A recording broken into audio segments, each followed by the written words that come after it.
Ayo, ayo, ayo, ayo. Mic check 1 2. Mic check 1 2. Can you hear me? Can you hear me? Put the volume up a little bit. There we go. Mic check 1 2. Mic check 1 2. Mic check 1 2. Mic check 1 2. What's going on? Can you hear me? What's good? What's good? What's good? What's good? Can you hear me? Can you hear me? We're back. Back like crack wagwan people. Random show settings, we're back again. Hope you're doing well, whatever you may be. Hope you're doing splendid. Hope you're doing fine. Holla if you can hear me. Holla if you can hear moi. What's good? What's crack-a-lacking, people? What's good? What's crack-a-lacking? Let me know in the stream chat if you can see, feel, and hear me. That'd be greatly appreciated. We're out here. We're doing our best, but we're out here. We're out here. Friday night settings, wherever you may be. Holla at the boy. Can I see you? Can I hear you? Yo, Wagwan, see you there. Game Bread, what's good? What's good? IDZ, what's good? Pre-Ban 4 Loco, what's good? Abe Martinez, what's good? Mr. O, what's good? Austin Casey, what's good? Corey Mace, what's good? What's happening, people? What's happening? What's happening? What's happening? What's happening? So, hope you're all doing good. Hope you're all doing fine. So, quick little channel update for you, MOFOS. I will be turning on memberships on this channel probably by this weekend. I'll probably do another stream to announce, obviously. But then I'm also probably, oh my God, I'm also gonna have, apologies for that one. I'm also probably gonna turn off the memberships on my Taz channel. So I'll probably do is leave the memberships on this one, but Taz I'll turn it off and then leave the Patreon because I've got too many fucking things going on at the same time. And it's not really good value for money, to be honest, especially with the lack of consistency over the last few days or weeks or months and shit. So I want to just focus on doing stuff that I can't stream and stuff that I can't put on YouTube. We'll all go on Taz. So if you want to support that, go on there. Stuff like specials and all that malarkey, I'll do that directly on there. And then specific stuff to do with comedy stuff will be on here, so you can support it either way. But I'll just keep there'll only be memberships available on one channel, which will be Random Show, and then Taz will be completely turned off. It'll just be subscribe as normal, watch the videos as normal, and then of course if you want to support behind the scenes stuff, if you want to support stuff that I can't put on YouTube behind the paywall, go obviously jump onto flipping Patreon. That's how I'll do it. I think that's the best way to go. Having like memberships on 7 channels is fucking lame and really not smart, because I would like probably in the future to do some like member only streams and shit. I don't know what I would do, to be honest, to be different from this. Maybe just a little bonus show might be good on here, just to kind of keep this popping up, so it's a completely separate entity. And then I'll figure it out in that way. So that's what's happening in the next few months, so please bear with me. I also want to design little, not design, but make little fucking emotes and shit to make that kind of fun people to join. So that'll be going on very soon, so keep an eye out for that. Looking forward to it. But that's it really, man. That's it, you know what I mean? That's really it. It is D-Day actually for all of that shit, so it's going pretty well. So big up everybody for the support. I appreciate you. And also starting to do clips as well. I've been slacking on the clips. I also need to do clips and specific videos on the Random Show channel to get that nice and ready to go as well, to maybe get more people to check out the channel and shit. But that will come. That will come. That will come. That will come. So big up even the stream chat. Appreciate all of you now. It's Friday night. We're sitting, we're chilling. Most likely I'm gonna bang out a couple of hours now, and then probably gonna grab a munch, and then again come back again later and do another part 2. So this will probably be split into 2. So I'll probably do a couple of hours now, get some food, and then bang back again for another fucking 4 hour. You know what I mean? A 4 hour plus little stream thing. So big up everybody tuning in. Big up everybody leaving comments on the channel. I appreciate all of you. Thank you for the support as per usual. If you want to support this particular channel, make sure you just click the subscribe button, smash like, hit the notification bell, all of that good shit, so you can be notified to when I stream next. You know what I mean? And also join Discord. Also join the Blood Clot Discord. Don't be lame, join the Blood Clot Discord. But yeah, that's it basically. Oh, what's happening tomorrow? Oh, tomorrow probably more Taz, probably more Random Show, but fuck, man, I'm really feeling nervous because tomorrow United are back playing football. My lovely old United are back playing football against Brentford, and I kind of hate the international break when there's no club football. I kind of hate it, but I also like it because it gives you a break from watching my terrible side that I love and support through thick and thin. But we're back playing tomorrow, and I don't know, I don't feel good about it. I don't feel excited about it. I know it's gonna be one of those games where we're probably gonna get battered for the first time. We're gonna break records and shit. So I don't know. I'm nervous. That's what I am for the weekend. I'm nervous, but hopefully this show will put me in a better mood, so I won't be as nervous going forward. Innit? That's the hope. That's the flipping hope. So let me not waffle on because this will probably be split into two. So let's just get started, right? So first thing to get started on, let's talk about Podcast Cringe. So Podcast Cringe put out a new video, and I want to check this out. I think it's about Bert. Is it about Bert? Or let's do two. Yeah, let's do two. Two Podcast Cringe. Let's do. He's got two that I haven't watched. He's got the one about Bert, and then another one about Joe Rogan. So let's just get this up on the screen, and then we can see what I'm going, right? Because I want to hear what because Podcast Cringe hates Bert and Tom just as much as some people in the stream chat hate fucking Brendan. So that should be flipping hilarious. So let's just get this on the screen. Bear with me 1 second here as I get this to load, and then we can continue on, right? Cool. Let's get the volume where it needs to be as well. Boom. Let's get the headphones ready. There we go. Cool, this Podcast Cringe. Let's go. Big up everyone's stream chat. I appreciate all of you. Let's do this. This could be easily be a Bert Kreischer story. Bert's a fucking savage. He's an animal. He's cackling like a girl right now. He can't contain himself. That doesn't mean anything. He always does that. The only thing that makes me think it's not Bert is it says once.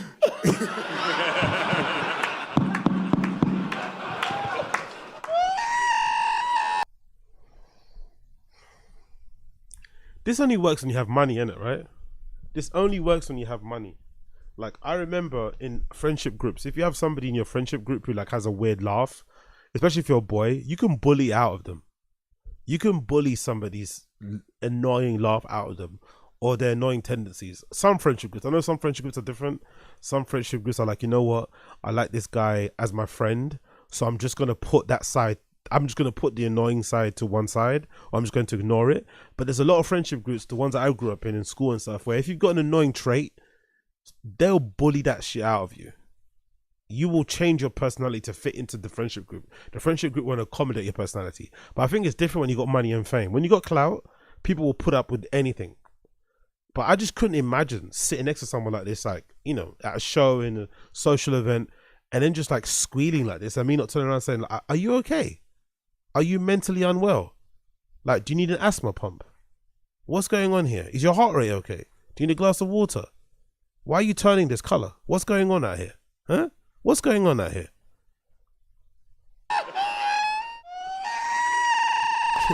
Shane Gillis crying. Shane Gillis dying somewhere on the inside. Shane Gillis dying on the inside because he has to pump out. Because again, this is probably my idol and my icon looking up in terms of the amount of content they put out. Especially Matt and Shane's Secret Pod, the fucking Patreon episodes, the stuff he's doing, you know, actually writing, directing things as well. He puts out a lot of content. And let's be honest, even though Shane Gillis is incredibly funny, he's had to graft, man. He's had to flipping graft. He's slowly but surely just grafting in the background. Imagine just looking over at Bert thinking, rah, this guy can squeal and get like hundreds of thousands of views, just squealing, taking off his t-shirt, showing his panties. And I had to really, you know, claw my way up here, even just to gain Joe Rogan's approval. And this guy just squeals. Can you imagine that? Just squealing. For most of us, we've become accustomed to Bert Kreischer in his natural habitat, either on Two Bears One. Oh, yeah. Oh, look at him there. Big up Chris Mack. Appreciate you, brother. When I went back to my hotel Thursday night after the Skankfest kickoff party, Bert was in the casino downstairs in the table making a damn fool of himself. I could hear him before I saw him. Is Bert bigger in real life or is he smaller? Because they always say on the internet, you look big. No. The internet or TV adds 10 pounds or something, right? That's what they say. Or did they say it makes you less? No, it makes you bigger. So I wondered, does Bert look bigger in real life or is he just the same? Cave, Bert Cast, or Something's Burning. And if you've been following this channel for long enough, you will have witnessed the forensic examination of his ongoing downfall from beloved teddy bear comedian to bloated alcoholic lolcow. But every now and then, Bert ventures out onto another podcast or show to annoy the absolute shit out of somebody else's audience. This time around, he went on Story Wars with Shane Gillis, which is hosted by Lewis, Big J, and Dave Smith from Legion of Skanks. If you're not familiar with the show, each panelist submits some stories to the producers beforehand, and then they bring up the stories on the big screen, and the panelists have to guess which story happened to who. And I gotta say, the response in the comment section to Bert's appearance was crazy. Can someone on Bert's team tell him to stop screeching into the microphone? It literally kills people's smile in the room. If Bert could not do the annoying high-pitched laugh directly into the microphone, the world would be a better place. Can Bert please put his mic away from his face when he's laughing? Bert sounds like he's deflating. They needed Shane on this show so people wouldn't skip because of Bert. Well, I thought the stories had to be real with no embellishments. Why is Bert here? Dear Story Warriors, I'll be watching in spite of, not because of, one Bert Kreischer. The algorithm won't be able to tell, but at least you'll know in your heart. Yo, by the way, big up Luis J. Gomez and Big J. Okerson. I always say on the stream how frustrating it is to see some of these comedians make as much money as they do and get successful as they are without putting some of that money back into their shows and just doing the same old tired fucking sitting down around the table talking about shit podcast stuff. At least they're trying something. Don't get me wrong, the setting's still the same, but at least with that flipping, what's it called, Story Wars thing, they're trying to do something. Like, it's kind of game showy. It kind of reminds me a little bit of, like, we've got a couple of those things in the UK, those type of like comedy late night game show stuff. If you're from the UK, you know what I mean. The one I can think of is like Have I Got News for You or something like that, that sort of style. So at least they're trying to do something that's actually quite good in the long run, and you can tell by the views as well. The views are pretty decent for that channel as well. So it goes to show that I think if you can't give us funny podcasts because some of these guys maybe run out of like steam and they're not bothered and they're not, you know, don't have the energy for it, maybe invest some of that money into producing your own little shows, your own little fucking, you know, short movies, short TV series, little comedy improv type things. I don't know, do something else than just a pod, you know what I mean? So at least that channel is actually doing something quite interesting. So big up them for at least trying something. If you know, if it's successful or not, it doesn't matter. At least they tried. Sorry guys, I can't finish watching. Bert's pig squeal is just too much for me to handle. So now, basically everywhere Bert goes, his haters follow him around. And honestly, it couldn't have happened to a nicer guy. But stick around because I'm going to show you the cringiest bits from that episode of Story Wars, especially the part where he goes off on Shane Gillis for revealing that his dad's a lawyer. And I'm also going to go over a couple of clips from this week's Two Bears, One Cave, where Tom and Bert spit absolute bullshit from their mouths. It's basically becoming a weekly cope session for the two of them as they learn to deal with the world of hate that they've created for themselves. And then towards the end, I'll show you a clip from the latest JRE episode with Jelly Roll that basically explains what's wrong with the whole Austin comedy circle jerk. So stick around for that, but don't forget to check out the link in the description to my Patreon if you're interested in my longer form uncensored content. I just dropped a video on a new letter that was submitted to the court in Brendan Schaub's LOL suit, which could potentially expose Bappa's dodgy business practices. Yo, up close, Bappa's skin is not the best, innit? God damn, but I'm assuming that's probably from fighting, innit? That's probably all that scar tissue, innit? There's a lot of like nicks and crannies, but my G, like you're loaded, man. Go and invest in some sort of like, you know, treatment or something.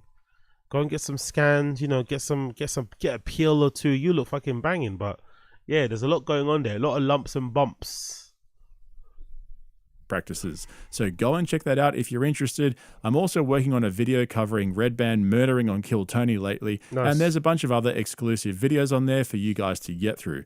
Otherwise, don't forget to subscribe right here on YouTube so you don't miss out on any of the action. This is what I got to do. He's pushing the Patreon hard and also putting out a lot of content. Big up fucking podcast cringe. I've got to do more of this sort of stuff, innit? Plug. Now let's get back to Bert squealing and howling into the mic and banging it on the table to get everybody's attention. The funniest part of seeing Bert on other podcasts is how no one is prepared to call him out except for Joe Rogan. It's so obvious that the guys on the panel are getting annoyed by Bert's drunken antics, but they know that they can't call him out because he's one of Rogan's protected 200.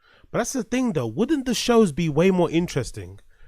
No one is expecting Bert Kreischer's friends or Tom Segura's friends or Brendan's friends to sound exactly like us. The comments of other flipping YouTube channels, the comments on fucking, you know, the comments on flipping PF Chang's, no one's expecting that. But wouldn't the shows be far more interesting if they at least like just, you know, little dip in the water, toes in the water type thing, responded the way that most of us would have responded if we were next to him? Just a little bit, just an acknowledgement of the annoyance, acknowledgement of the cringe. That'd actually make the show a lot more fun to watch. But the refusal just to like acknowledge that the guy's being annoying aloud, it's just like, God damn it, bro. This guy isn't even... How will you guys behave if you actually had to imagine? Look how they behave and how kind of cuck they are when a fellow comedian who's closest to Joe Rogan comes alongside them. Imagine how they would act if a proper A-list celebrity was there. Like, they'd be cowering, and that's not really fun. You kind of want them to kind of shit on the A-list celebrity and kind of be a bit cheeky and poke fun, because that makes the show way more entertaining for us to watch. But I guess they want to just protect their positions, isn't it? It is what it is. 50 comedy brats. I don't think Lewis has kissed a girl that didn't suck earlier that day. This is not a crazy story for Lewis. Lewis would never remember Yeah, he that wouldn't. she sucked It's another every dude's. kiss. He would just be like, well, that's Thursday. Boo. It's just not that remarkable of a story, guys. I mean, what do you want to say? Lewis stops making out with chicks and he goes, "No salt? Did you not suck a guy's dick earlier this day?" All right. Bland. Final vote, Big J. Final vote, Lewis. Jay. Bert Kreischer story. You know it. I'm the only sensitive boy on this fucking panel. Suck at a party. I then later that night at 12:30 p.m. at his house made out with her, and I bragged about it Monday morning, only to find out she has sucked at a 10:30. It was a tough pill to swallow, and yes, it was salty. But it, that's a real story. Wow. Wow. Bert Kreischer stealing round one. The sweep. Bert Wow. does the sweep. I can't wait for this fucking game. I came to play, motherfuckers. Only Bert Kreischer could cop his buddy's sloppy seconds and then brag about it for the next 30 years. And in case you were wondering, that wasn't me who edited out the names of the people involved. Somebody needs to explain to Bert that he can't just name drop people in his stories. But wait for this one, just after Bert sat there and rattled off a bunch of names for absolutely no reason at all, he gets the shits at Shane for saying that his dad's a lawyer as if it's some massive secret. You know what? This could easily be Jay. In your old fucking picking days. It's not Jay. It's not Jay. He would have left her. Oh. Although it does have to be a weak person. Because they need help. It's a girl. You were there fucking a big dog. Who's the blackest one up here? Lewis. It's Lewis. Damn it, I'm not being able to get reads on anybody right now. I know, me either. I thought it was Shane at first. Hold on. Who is it? Definitely not. It's Definitely not Shane. Dave. It's definitely not Shane. Why? And it's definitely not Dave. I don't 'Cause fool Shane around would with this call his type of dad. nasty stuff. He's not going to pull the hooker out of the room. It's not a hooker. We don't know that it's a hooker, guys. On this hooker thing. Nobody said a Dad hooker. ever. You're calling your dad. You're If you calling have your a- dad. I'm calling your dad. You're calling your dad. My dad's a bottle cap salesman. Your dad's a lawyer. I'm not calling a Phil.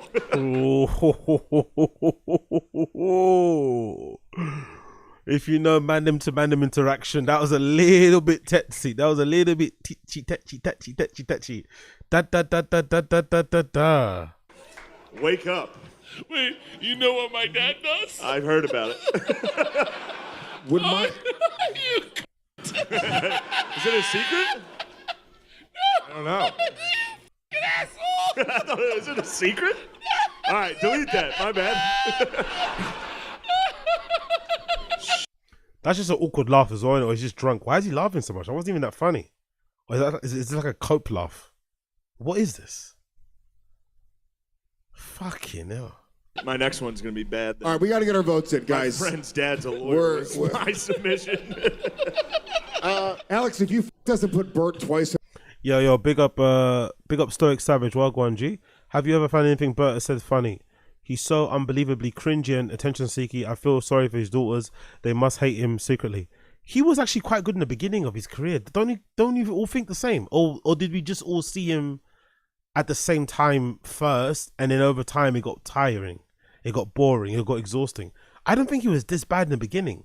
I thought some of his like embellished college stories were pretty entertaining, but over time it just got like it happened very quickly too. I feel like maybe like after the first Sober October, you're like, what the hell? What's wrong with this guy? Like that was kind of, even Sober Octobers, he started to get really, remember, like he was quite good on those.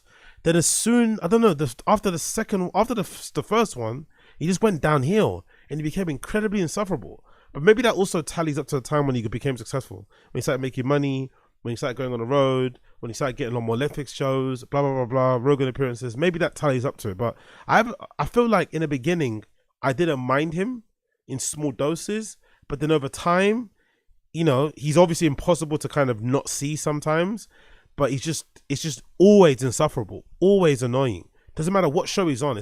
That's the bad thing about Bert. He doesn't have a home you can go to where he's tolerable.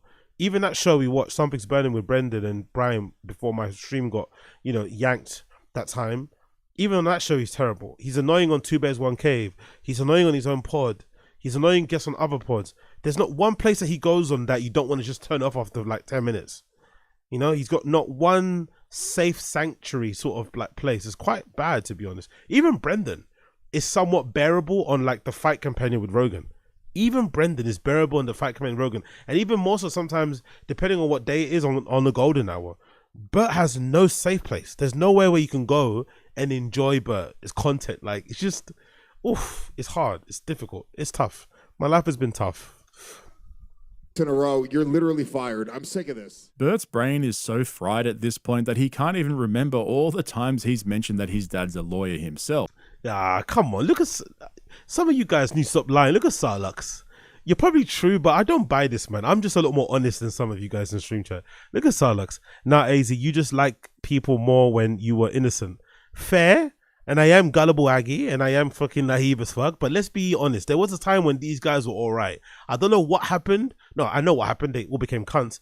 But there was a time when they were okay. There was. Because why did we all watch them in the beginning? Were we all just bored and had nothing to watch?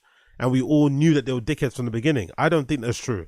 I think there's a lot of like, you know, I think there's a lot of revisionism. There's a lot of hate revisionism going on right now. There was a time when we did like these people. It's like your mum's house. Your mum's house was good. Your mum's house was fucking good. I'm going to die on that hill. It was good. But over time, it fell off a cliff. Let's not lie now. Or unless I'm on my own. Unless I'm gullible Aggie by myself. There's a lot more gullible people here in the stream chat. Put your hand up if you're gullible just like me. And not just any lawyer, mind you. My dad worked for the Well, that Church concludes of this Scientology. TED Talk. My dad worked for the Church of Scientology when I was a kid. Why? What? He was a Scientologist? No. Oh. But he just worked for the church? He worked for the church, worked for L. Ron Hubbard. Wow. He defended someone. So that, like, someone tried to... This guy say he grew up like middle class. What? Your dad was a lawyer for the Church of Scientology. God damn.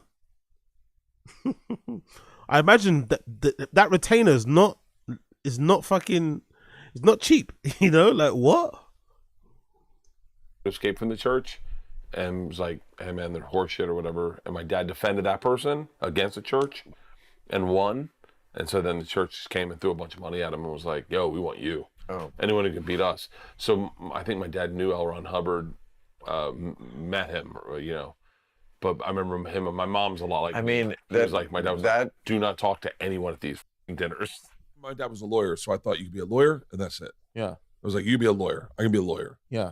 I was like, maybe. Dude, imagine you as a lawyer. I'd be a great. You'd be actually, you know what? Now I know more Bert law than most people because I actually listened to Bert cast like an idiot in the beginning. There was a period in time, I don't know if you guys remember this, early, when Bert was maybe like going through a little bit of a struggle phase where he confessed how disappointed his dad was in him. Do you guys remember that era? I wish I remembered the clips because maybe I've got to start making more videos about this sort of shit because most of these comedy flipping YouTubers now don't really know much of the law. They've all kind of jumped onto the comedy podcast hate bandwagon recently. But there was a time where he'd like be quite honest about getting on with, like, I think he's only started getting on with his dad recently. I think there was a period in time where his dad kind of looked at him as a disappointment, obviously because of the 6 years in college and shit, but just his career, how he didn't really pan out the way it meant to pan out. And he was kind of struggling. There was a time, I forgot what was the reason, but there was definitely something where his dad was like, you know, looking at him like flipping, Jesus Christos, man, I've given you everything. And you're just like a loser. Big up NJ. Just some middle class guys. Yeah. Lawyer for Scientology. Exactly. Executive at Merrill Lynch. Humble beginnings. Got out of the mud. Humble beginnings, got out of the mud. Had to work 7 jobs to pass the bar exam. You know, you know how it is.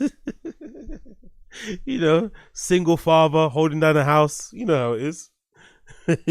But had to work at Wendy's on the weekends to contribute to the household bills. You know, Just a humble guy, man. Just a humble guy from Florida, just doing his bit for society.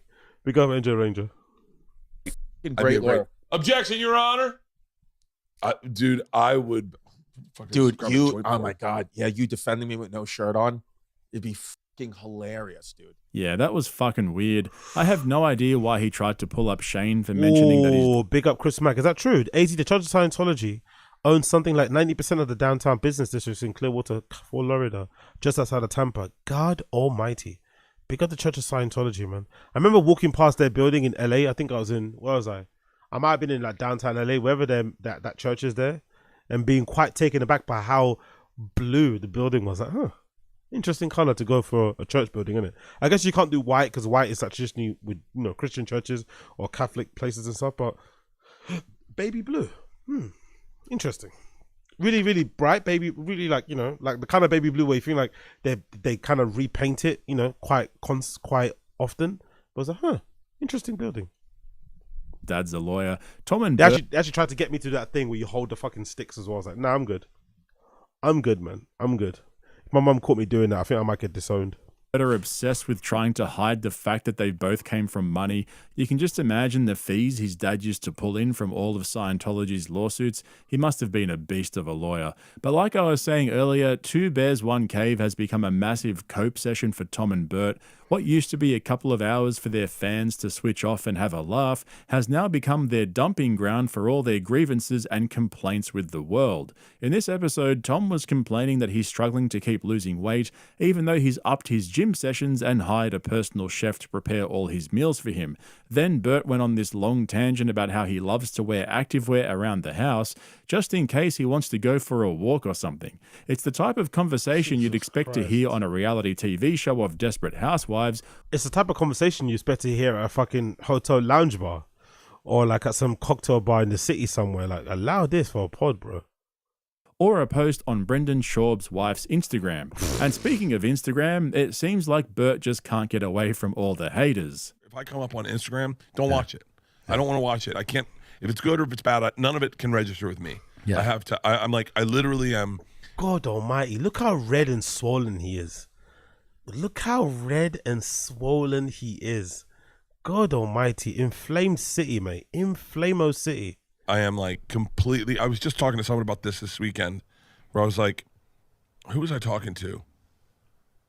I was like, if I allow the good to influence me, then I'll start looking for the good. By the way, he's just saying these things that sound good on pods, things that he's heard on other pods, quotes he's probably read on Instagram. In practice, they don't do this stuff. They took, if you're not good to say you are, you're not bad at saying, shut up. Like everybody, you read everything. You just choose to ignore what you're doing. Ignore petition or petition to. Let's not lie. Like, I hope in 2025, content creators and people online just in general stop with this whole like I don't read comments narrative. It's dumb, it's lame, and it's annoying. You're no better than your audience. You're not a flipping better content creator than others because you don't read the comments. If anything, it's almost like disrespecting your audience by constantly saying you don't read comments. It's like, what? You don't respond to feedback. Their feedback isn't good enough. They don't know what they're talking about. You are the supreme being. You know everything. They can't offer you any suggestions. They can't push back. They can't disagree with what you're saying. Like, or you don't listen to anybody when they're saying that. So what? It's just like a one-way conversation. It's so annoying. This whole like, I don't listen to comment. It's like it's just words on the screen, bruh. Like honestly, words are never gonna be violence. Like honestly, it's never that deep. Just close your computer, close your phone, and go outside. But these motherfuckers are obsessed with social media, like the rest of us. But they just can't handle it, which is what they don't want to admit. But this whole not reading comments thing is so annoying and so boring. Yeah. And then if I allow the bad to influence me, then I'll start looking for good to help me out. Yeah. And it's just, it's Unhealthy. not worth it. Yeah. I was talking to someone and they were like, my therapist says it's identical to a relapse. Like when you get back into your comments, you're Jesus relapsing. Christ. Yeah, it makes sense. I was like, oh yeah. So I don't do it. So if Leanne will just scroll, and if it's me, she loves me, so she go, oh, I wonder what this is. I go, don't. I'm in bed with her. And there's a video of me and you from back in the day. You know those pages that they're like, yeah. I wish there was a page dedicated to just Tom and Bert being funny. Yeah. And then it's like a good clip. I go, don't watch it. I don't want to watch it. She goes, what? It's funny. And I went, I know, but if I watch those, then I I get excited and I start looking for those, and I don't. Why don't you just roll over and let your wife watch what she wants on her phone? Imagine that. Imagine dictating what your flipping wife watches on her phone because it's making you uncomfortable. Why not put your headphones in, roll over, or like a real, man, just leave the room and go to the next room and watch whatever you want to watch. If you're that sensitive and you don't act like you are, it's not that deep. Babe, don't watch that. It's like, huh? What do you mean don't watch that? I don't want that. I don't watch anyone's clips. All I do look at is boat disasters and Puerto Rican guys getting their hair cut. And she's like, okay, and then she goes to the next one. Bert's on-again, off-again relationship with reading comments is fucking hilarious. It's so obvious that he watches all the clips and videos shitting on him and reads the comments. And it's funny how he pretends to ignore all the hate, yet he's also clued in to exactly what everybody thinks about him. The only thing funnier than Bert reading hate comments is him getting his staff to read them for him and to give him summaries. But it's one thing to get hate from the internet and an entirely other thing to get pushback from your buddies. I'll tie all of this together in a moment, but just take a look at this clip first and I'll pick it up straight after. The other thing too, he just makes too much content not to check it. Which is a good strategy because he's a terrible comedian. So I think his strategy for what he's doing in life is obviously correct. Put out a ton of content. He's not afraid to promote. That's one thing you have to give him credit for. Like, he does overly promote himself in a way that I think a funnier, more creative, artistic, self-aware person will probably be too shy to do, because you've got a bit of imposter syndrome about you, you've got some pride about you, whatever it may be. But Bert has none of that. It's usually the people who are the worst artists are usually the ones that have zero shame, zero pride, so they can just do as much as possible when it comes to content. So it's helped him. But with that being said, there's no way someone like that doesn't read comments because you put out so much content. How could you not? You're kind of putting it out for the sake of checking what people like it or not. So this whole idea of, I don't read it. Yes, you do. You put out too much of these clips. There's like a million clips of you walking out of a swimming pool talking about some toy you're on. Why wouldn't you check the comments? You got some new, Speedos on. You filmed it from a flipping drone. You want to see what they said, but you also don't want to hear them say mean things, which is weird because you're picking and choosing what comments to say. But, it is what it is. We're going to have to give out 65 shirts. Have 65 you run the numbers shirts. On this? Yeah. That's insane. That's a lot. Dude, we can't afford 65. Okay. Rogan has an opportunity to do the funniest thing of all time. No one's ever said that. Rogan can just... First of all, everyone going quiet when you mentioned Rogan and being really afraid of not saying anything in that pause was really bad on comedians, right? Being afraid of we can't talk about him. The silence was crazy. And then big up flipping Mark Norman for always being a comedian first and saying, fuck that, I'm going to break the silence with a joke that everyone here knows, Wagwan. That's why everyone's laughing. The guy's not funny. I make a joke out of him not being funny. But that first pause is what really worries me. These mofos won't even say anything after his name's mentioned. Not even a thing because they're afraid he might be watching. Because all three of them want to get on Rogan again, innit? Like Lewis, Jay, Big J, Dave Smith. Especially Louis J. Gomez, because he got iced for so long. So he's like, I just got back in his good books. I don't want to upset him. But big up Mark Norman for always being a comedian first. I need to watch that one more time. That was fucking brilliant. That was brilliant. I love that. Dude, we can't afford 65. Okay. Rogan has an opportunity to do the funniest thing of all time. No one's ever said that. Rogan can just...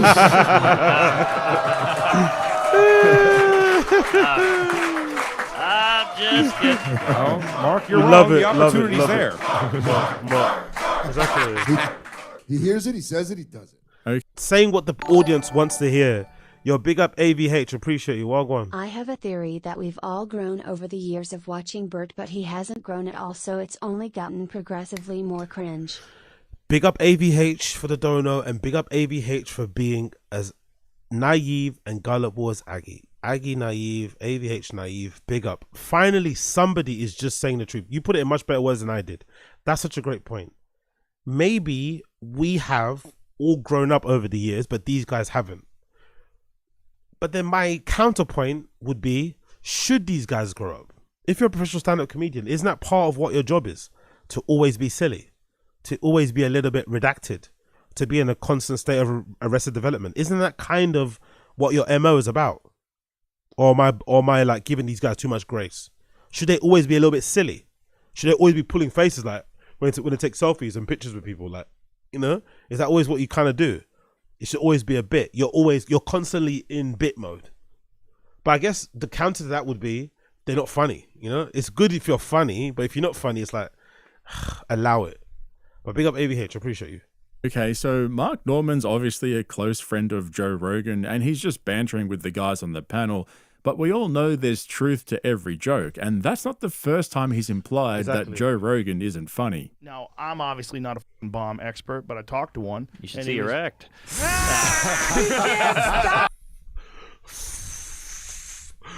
Obviously, I'm not a bomb expert. And then to kind of go straight in with that and say you should see your act. Nah, man. That's why you need to watch Tuesdays with Stories. It's not as good as Matt and Shane's My Secret Podcast, but Tuesdays with Stories with fucking Joe List and Mark Norman is really funny. If you can get past Mark Norman's, like, he's got a little bit of like, there's a little bit of anxiety there in terms of like, his stories give me anxiety. The constant rushing and getting late to the airport and constant missing of flights, and then all this is just annoying every week. But if you can get past that, it's a pretty good show because of that. It's just constant zingers, one after the other. Because that was quick, mate. Imagine being that quick. You should see your act.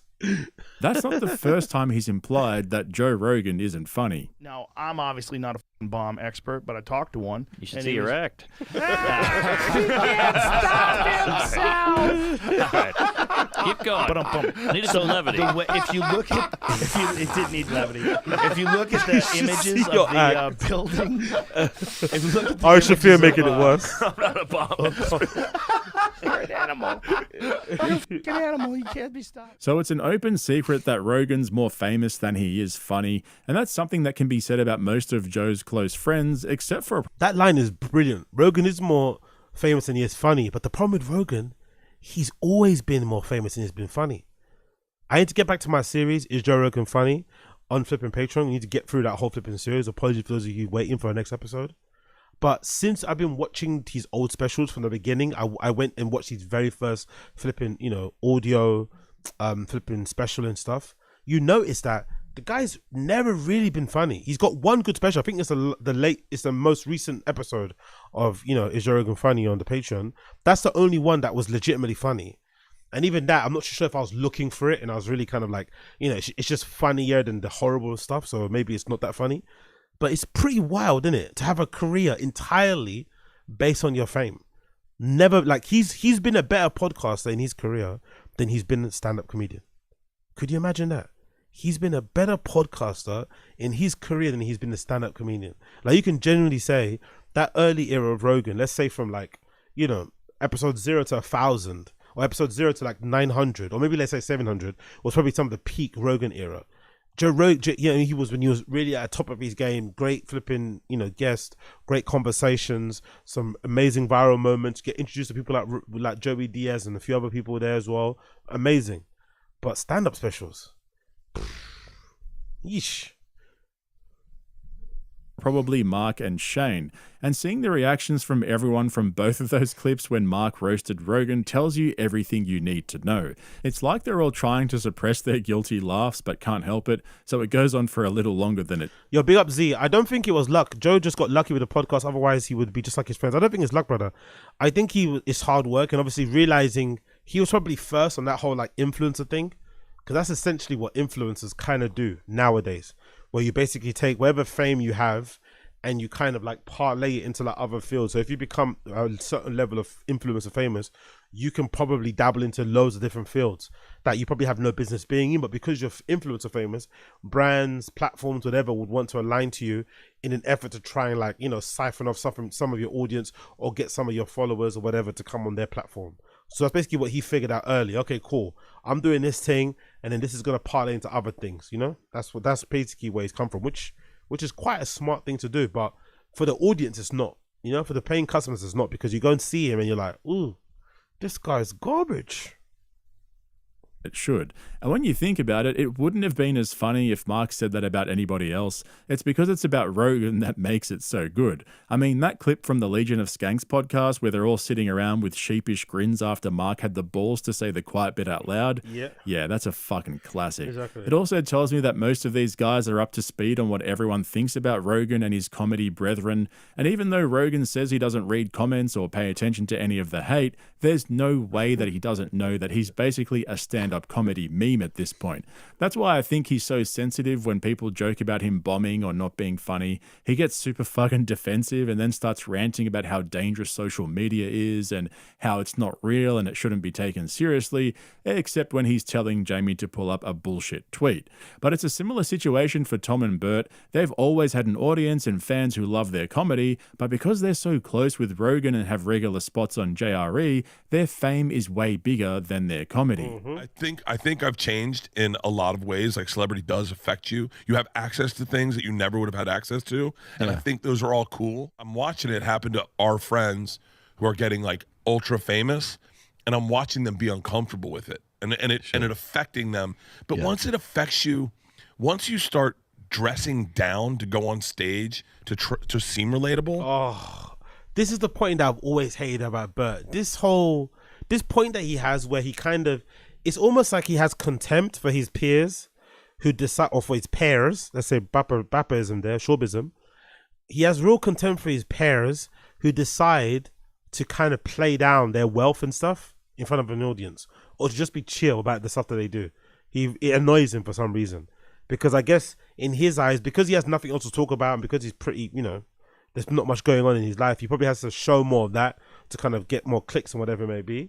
But he always gets chastised for it. So he kind of feels like it's a bit unfair. He's the only one that's like willing to like show his flipping private plane, his flipping, tour bus that's been wrapped to his face and all this sort of mad shit. And it's like, that's your own fault, isn't it? That's really your own fault for leaning into that and, being the big stadium dude and car dude and this dude, tour dude. Like, why are you hating on other people for being a little bit more humble or private with that sort of thing? It's their prerogative. Obviously, most people know, based on the views and the sponsors they have, what people are making. They know they're not poor and stuff, but it's like being ultra showy and then complaining about people that are not being showy is like so redacted. Yeah. Like say you show up in a suit and then you go, yeah, but I got to go out in old sneakers and a stained shirt. It's inauthentic. Then it's inauthentic.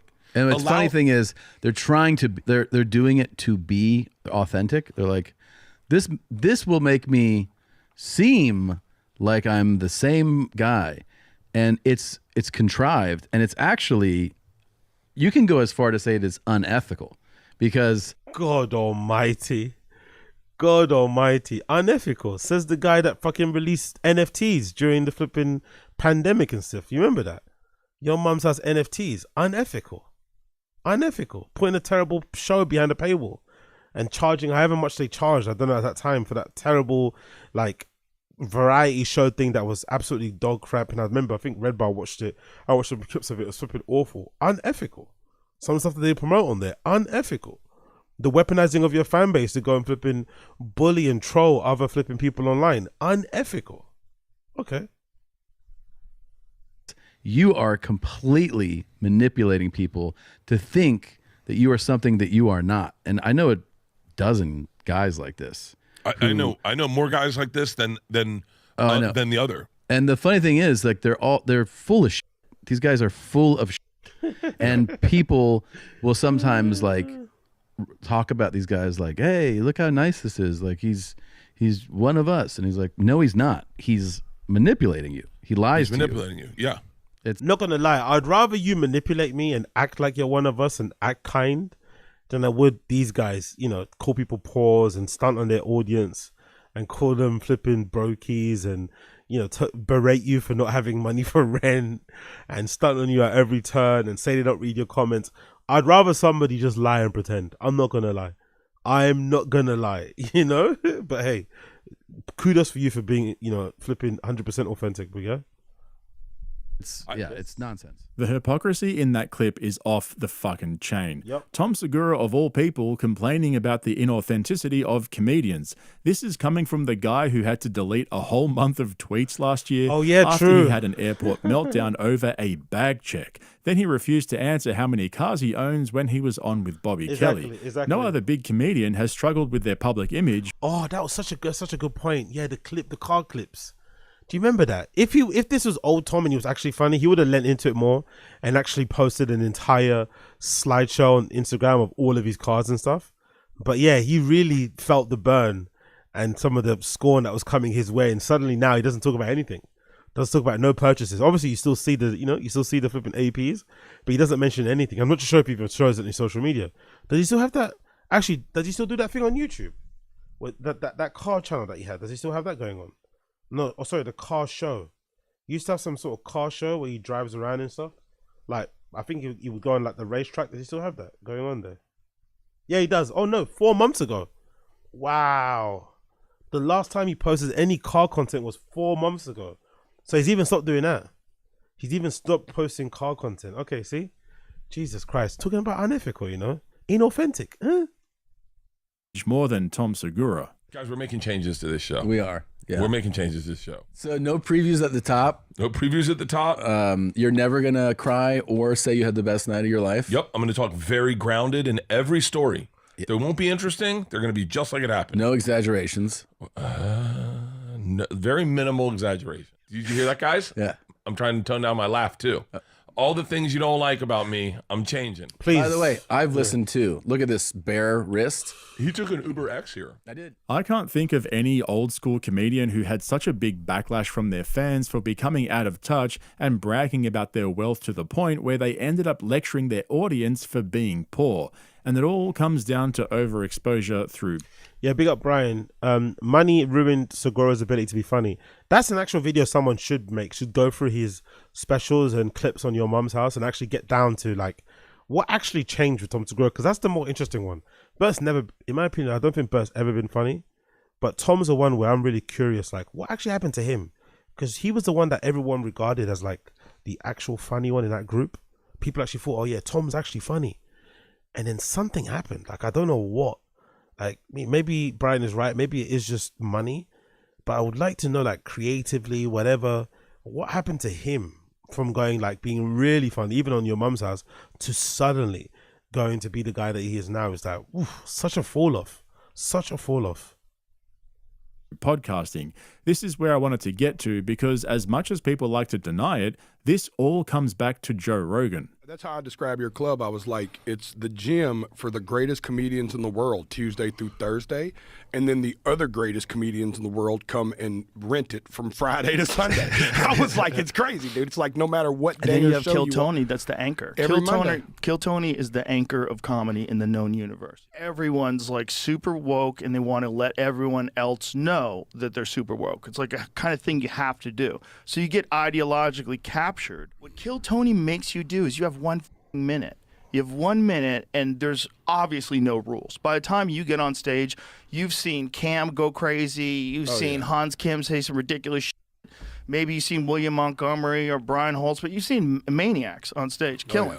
And so you got 1 minute, just crack. It's time to crack. So it sets a tone for comedy. But it's just go try to find your way. Don't try any tricks. Don't try to sneak in some ideological bullshit just because you think people are going to agree with you and like you more and clap and cheat and you're going to say something profound. Shut up. You got 1 minute. So that sets a tone for all the people coming up. So real. It's so real. It's one of the most important things that's ever happened to comedy. Nobody's trying to impose their beliefs on you real Exactly. quick. They're just trying to they got 60 seconds to get a fucking laugh. Oh, Well, to be fair, I know he's going to rant on it, and I know some people in the stream chat don't like Kill Tony, but I do think it is still a good. I think it's a good show, and I think without it, the comedy podcast scene would definitely be worse for it, especially the industry itself, because there's no other show like it or platform, especially for the regular schmegular person on the street and stuff. So I love that kind of side of things. And I also think, obviously, like I said before, like I'm a stickler for these guys. You know, they always complain about mainstream media, even though they are mainstream media. and they just end up doing the same thing again and again, the same shows and flipping warehouses, talking about the same flipping current topics that we all talk about on the timeline. I mean, if these guys are as funny as they say they are, or think they're as funny as they think they are, and they really do want to change the industry, go out and invest some of your money into making a movie, a limited TV series, and putting that online or something. Like, do something else other than just making a pod. So I like that Kill Tony is a show, and it can go, and and it obviously does well in person. I think Kill Tony is probably a lot better to watch in person than it is probably online, but I still think on stream it works really well. And obviously people love it because they've sold out crazy venues and shit over the years. And you see the comedians appreciating too, because there's nothing like it in the industry, unfortunately. It's just the same old comedy gigs and stuff. So at least Kill Tony exists to kind of like break that, or to kind of take that kind of thing a bit further. So I actually don't mind it. I'm not gonna lie, I actually don't mind it. Obviously there's some duds on it here and there, but as it goes for everything that is included in comedy podcast scene, I actually don't mind Kill Tony whatsoever. Fuck me dead. Where do I start? Okay, so for those of you who follow me on Patreon, you'll know I'm a big fan. Big up Angel Ranger. Joe lecturing us on not sneaking in ideology in your work, and this industry plant parade float jelly roll clapping like the trained walrus he is. Never met a nos he didn't wanna kiss. All about log cabin McGottony Pinchcliffe. Gimme a break.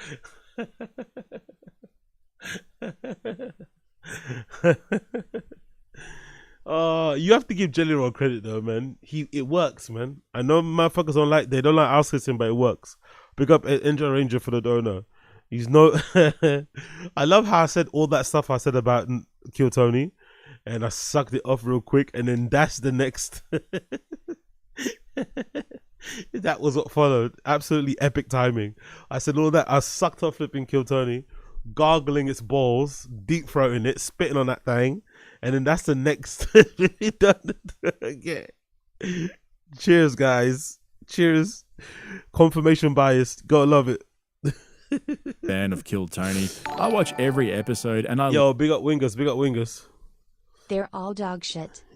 Every one of them. Wow. That Okay. includes Shane. The Oz Empire, Chang/NJ Ranger is much funnier than any of the losers in the Rogan verse. Do you have a gun? Good. Get out the car, B. Do you have a gun? Baba should make that merch actually. That should. Do you have a gun? Yo, double. We got a Big Mac of hate, mate. We got a Big Mac of hate there. Following my flipping love. Following my love. We got a Big Mac of hate. I love it. And imagine, it's you guys should get demonetized actually. You people in the stream chat should get demonetized. Whether or not you have channels or not. Not me. I'm not even the hater here. I just facilitate the hate. I'm just a facilitator of hate. That doesn't mean I'm the hater. I just have a room where I invite people to come in and hate. But I'm not the one hating. You guys should be. Zach Amico should come after you guys, not me. I just pointed out he's fat because he is fat, and I got demonetized. How's that hate? God damn.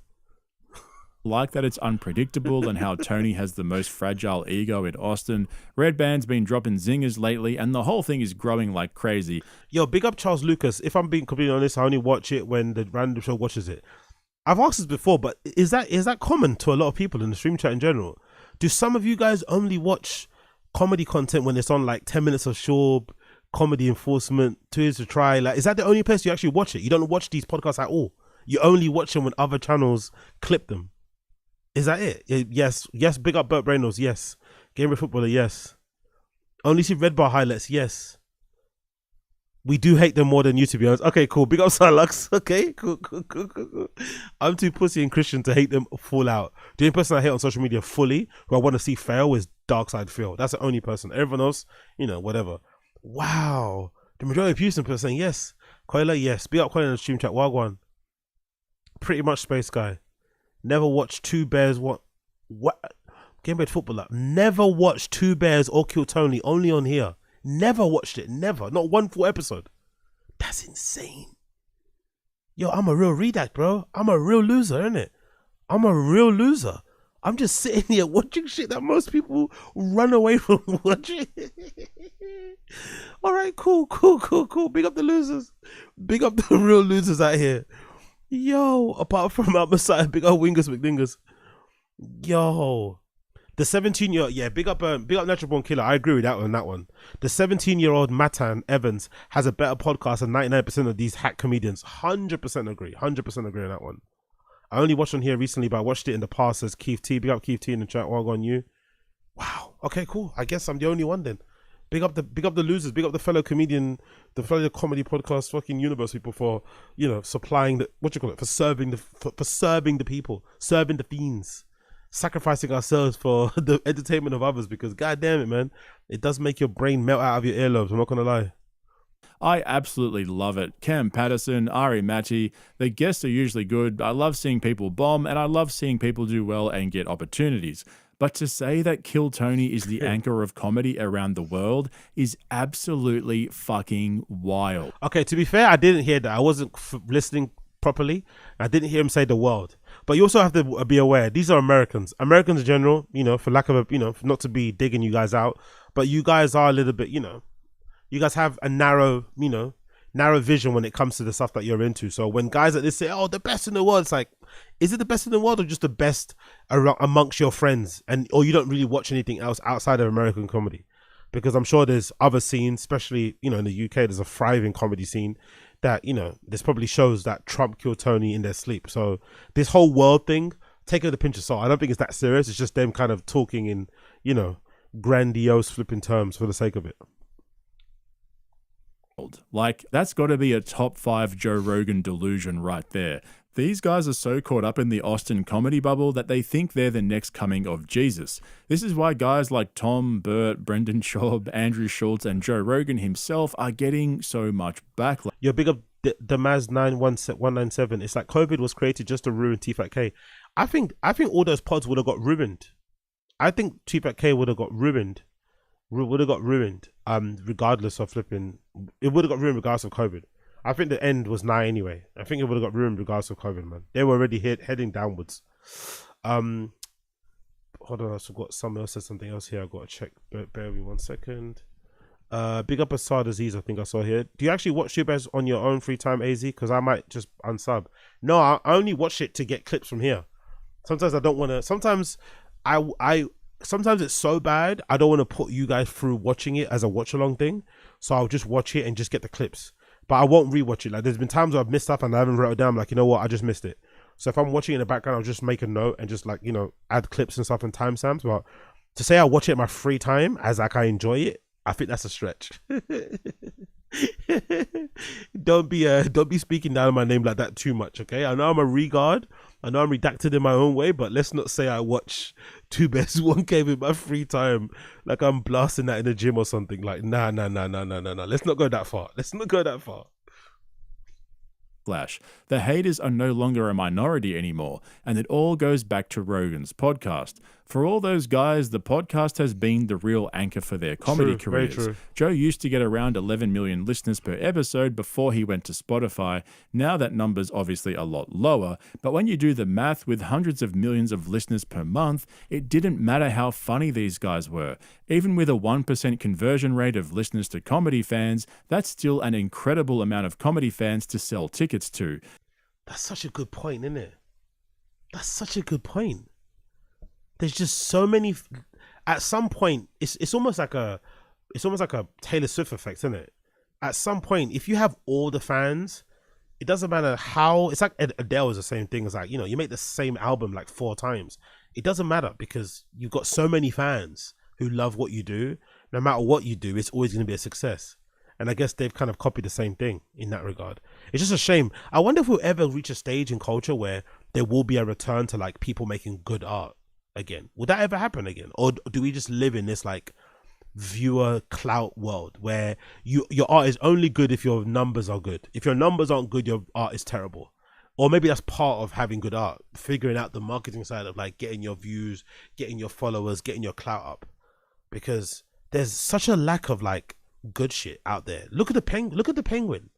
Look at how people are hyping the Penguin, right? I think it's a good series, don't get me wrong, but the hype for it has been so crazy because there's just so little good there's such a lack of high quality stuff out, regardless if it's movies, whatever. There's none.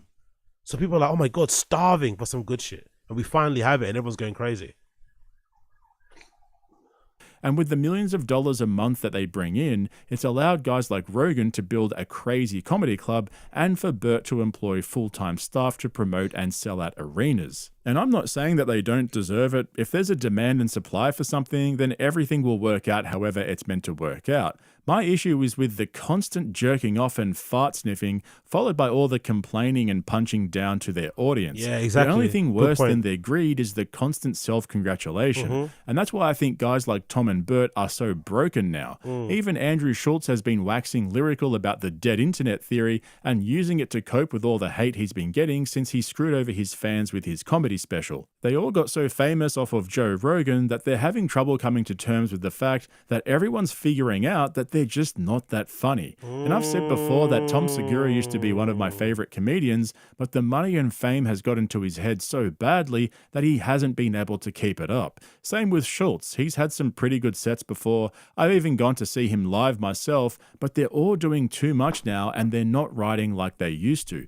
Now it's all signing. Let me see, actually. What does this mean? I've never heard the dead internet theory. Just Wikipedia it on my phone. Dead internet theory. The dead internet theory is an online conspiracy theory that asserts that due to a coordinated intentional effort, the internet now consists mainly of bot activity and automatically generated content manipulated by the algorithmic curation to control population and minimize organic human activity. Proponents of the theory believe that these social bots were created intentionally to help manipulate algorithms and boost search results in order to manipulate consumers. Some proponents of the theory accuse government agencies of using bots to manipulate public perception. The date given for the death of the internet is generally around 2016 to 2017. The dead internet theory has gained traction because many of the observed phenomena are quantifiable, such as increased bot traffic, but the literature does not support the full theory. Caroline Buster, founder of the media platform New Models, was quoted in the article in The Atlantic calling the dead theory much of a paranoid fantasy, even if the legitimate criticism involved with bot traffic and the integrity of the internet. But she said she does agree with the overarching idea. In an article in New Atlantis, Robert Mariani called the theory a mix between a genuine conspiracy theory and a creepy pasta. The dead internet theory is sometimes used to refer observable increase in content generated via large language models, LLMs, such as ChatGPT, appearing in popular spaces without attention of full theory.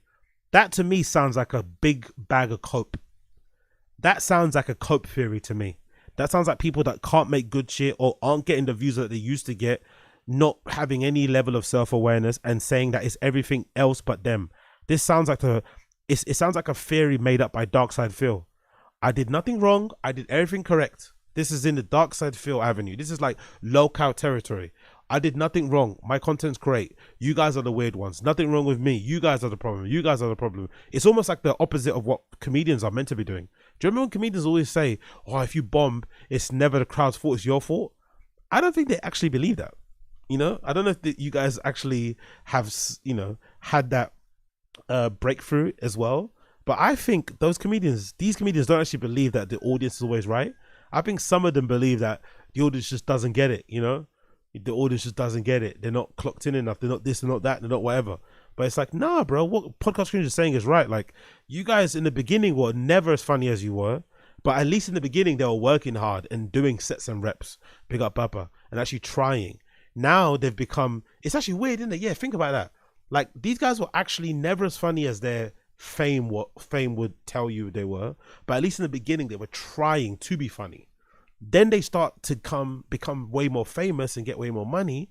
And instead of just like building on that, because that's what I would do, it's almost like, you know, faking it till you make it. You fake it till you make it, but you don't stop working hard. You just fake it till you make it so you can get your foot in the door. But these guys faked it till they made it, and then they thought that they made it, and then didn't try to like fake it, and didn't try to like pretend to get good or even work to get good. They just settled. And now they're wondering why no one believes that they're as good as they think they are. It's like, bruh, the work is there. And it's not even like, you know, us running propaganda or running a narrative on them. You watch their specials and like, good luck trying to laugh. Good luck trying to laugh at some of these guys' specials. Maybe the pods you might laugh here and there, but good luck trying to laugh watching these guys' specials that they've been paid millions of dollars to do. Stuff that is made in a way that should make you laugh. Good luck laughing. Good luck. You're gonna laugh more at a random meme that you see. You'll laugh more at a random pixelated meme on the internet than you will at their kind of comedy. How does that make sense? Checks and investing their money, managing staff and several podcasts, the funny's dead now. So I think the haters are just going to grow more and more and get louder and louder now that people are realizing that it's all just one big circle jerk. Anyway, that's it from me. I hope you enjoyed this video. Make sure you hit the subscribe button if you want to stay up to date with all my videos, and give this video a like if you ended up enjoying it. Thanks for watching. I'll catch you. Yeah, big up Podcast Cringe. That was really good. I really enjoyed that.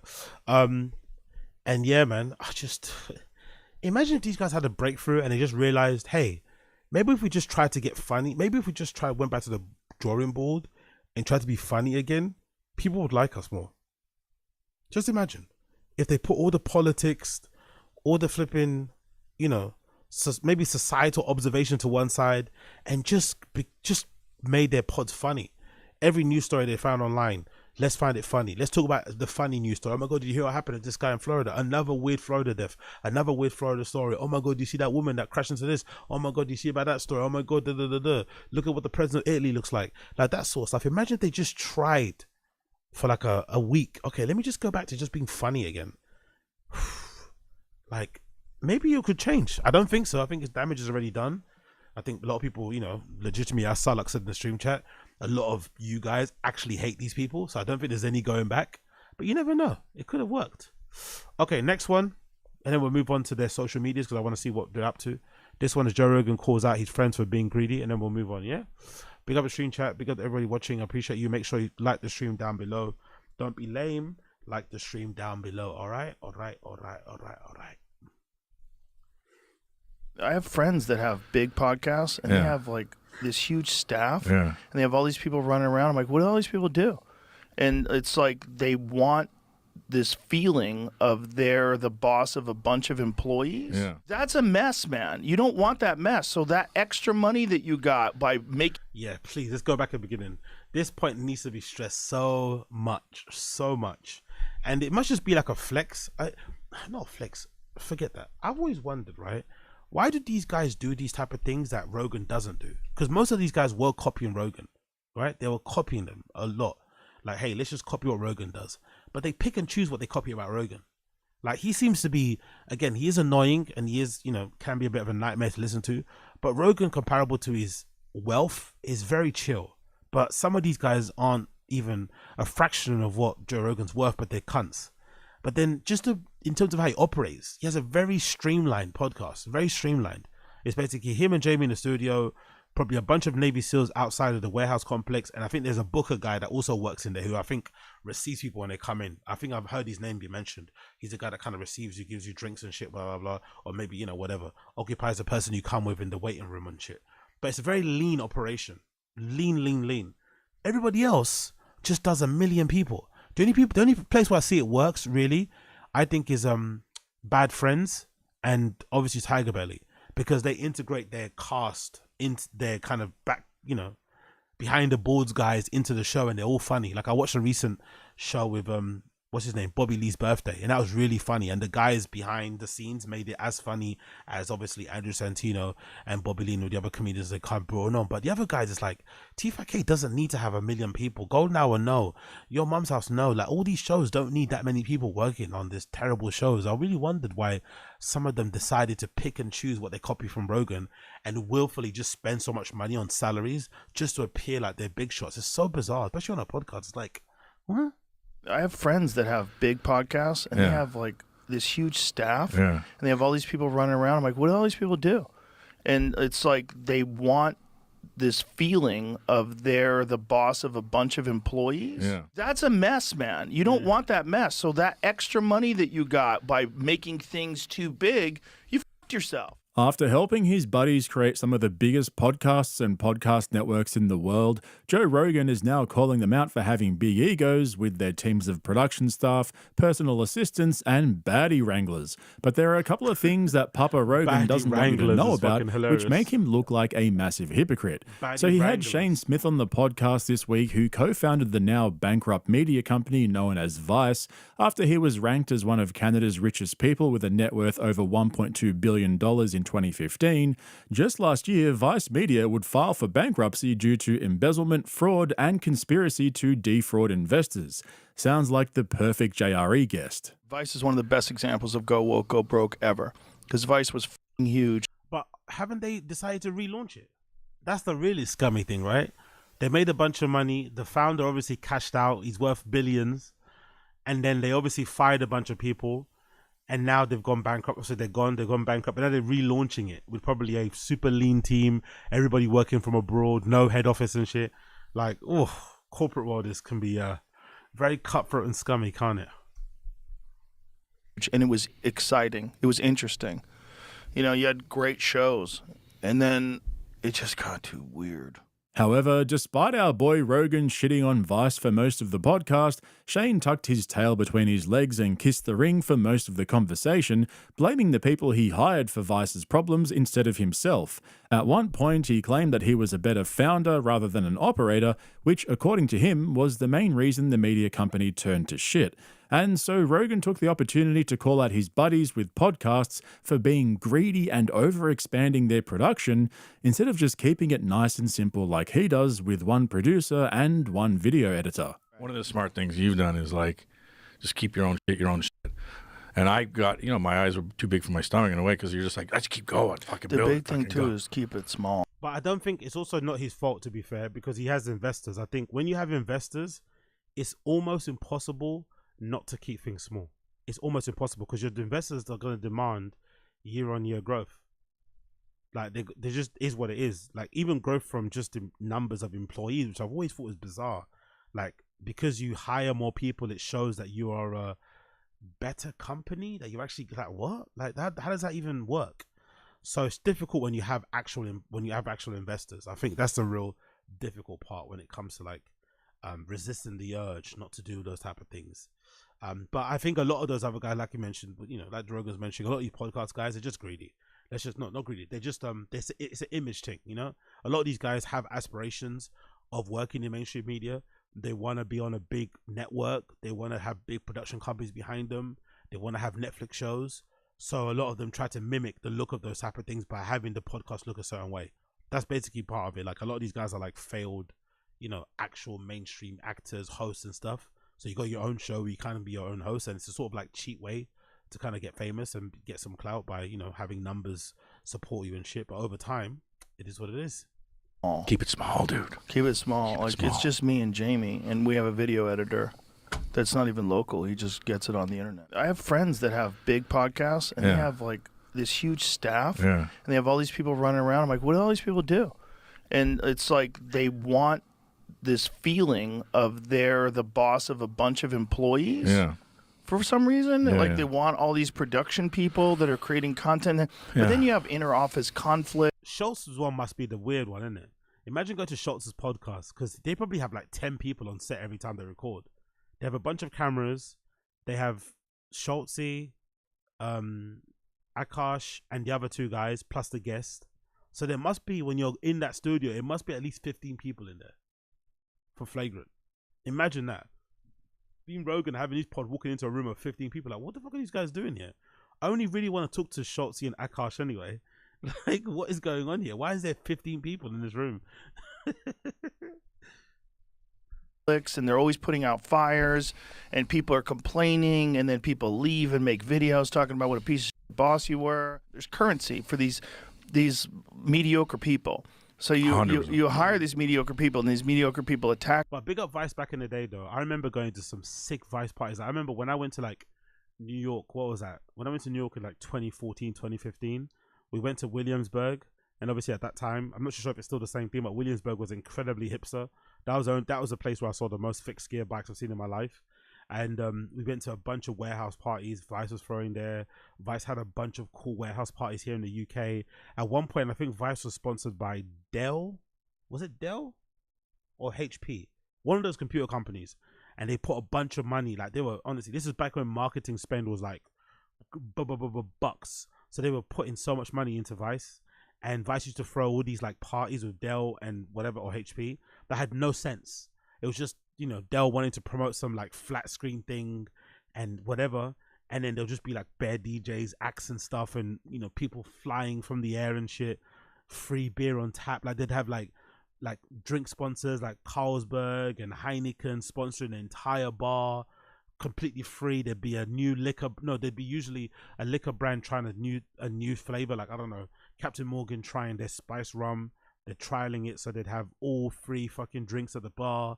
Crazy, yo. The amount of money they must have spent in marketing, activation stuff, and even just a magazine. I have some magazines here, like full color magazine with ads and everything in it. Printing that thing, I don't know how much it must cost, and then just giving it away for free. Like, god damn, bro, they must have burnt through so much money. Not even to count the salaries of people just not doing anything. But the Vice parties were legendary. They were so much fun, man. Honestly, so much fun. Attack you because there's currency in attacking you, but you didn't need them in the first place. This whole thing was stupid. Like, you're making a little bit more money, but you have more problems. Big up, Sarlux. Appreciate you. Any DJ live gigs coming up? Us? Victory hand to the people of Zimbabwe. Zimbabwe. You guys are stupid. Yeah.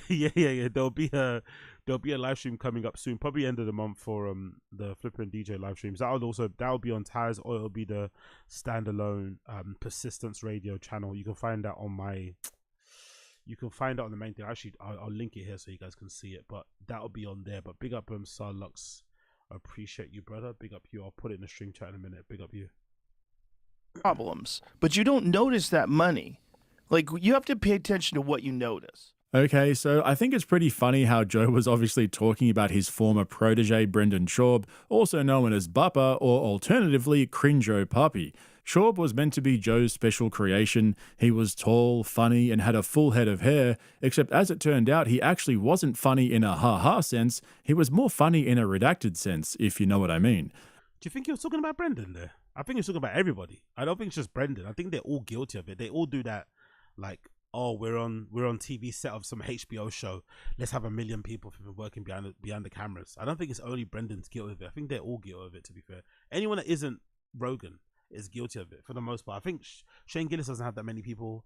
Mark Norman doesn't with his pod, even the one he does with the whiskey thing, and obviously Judas with stories.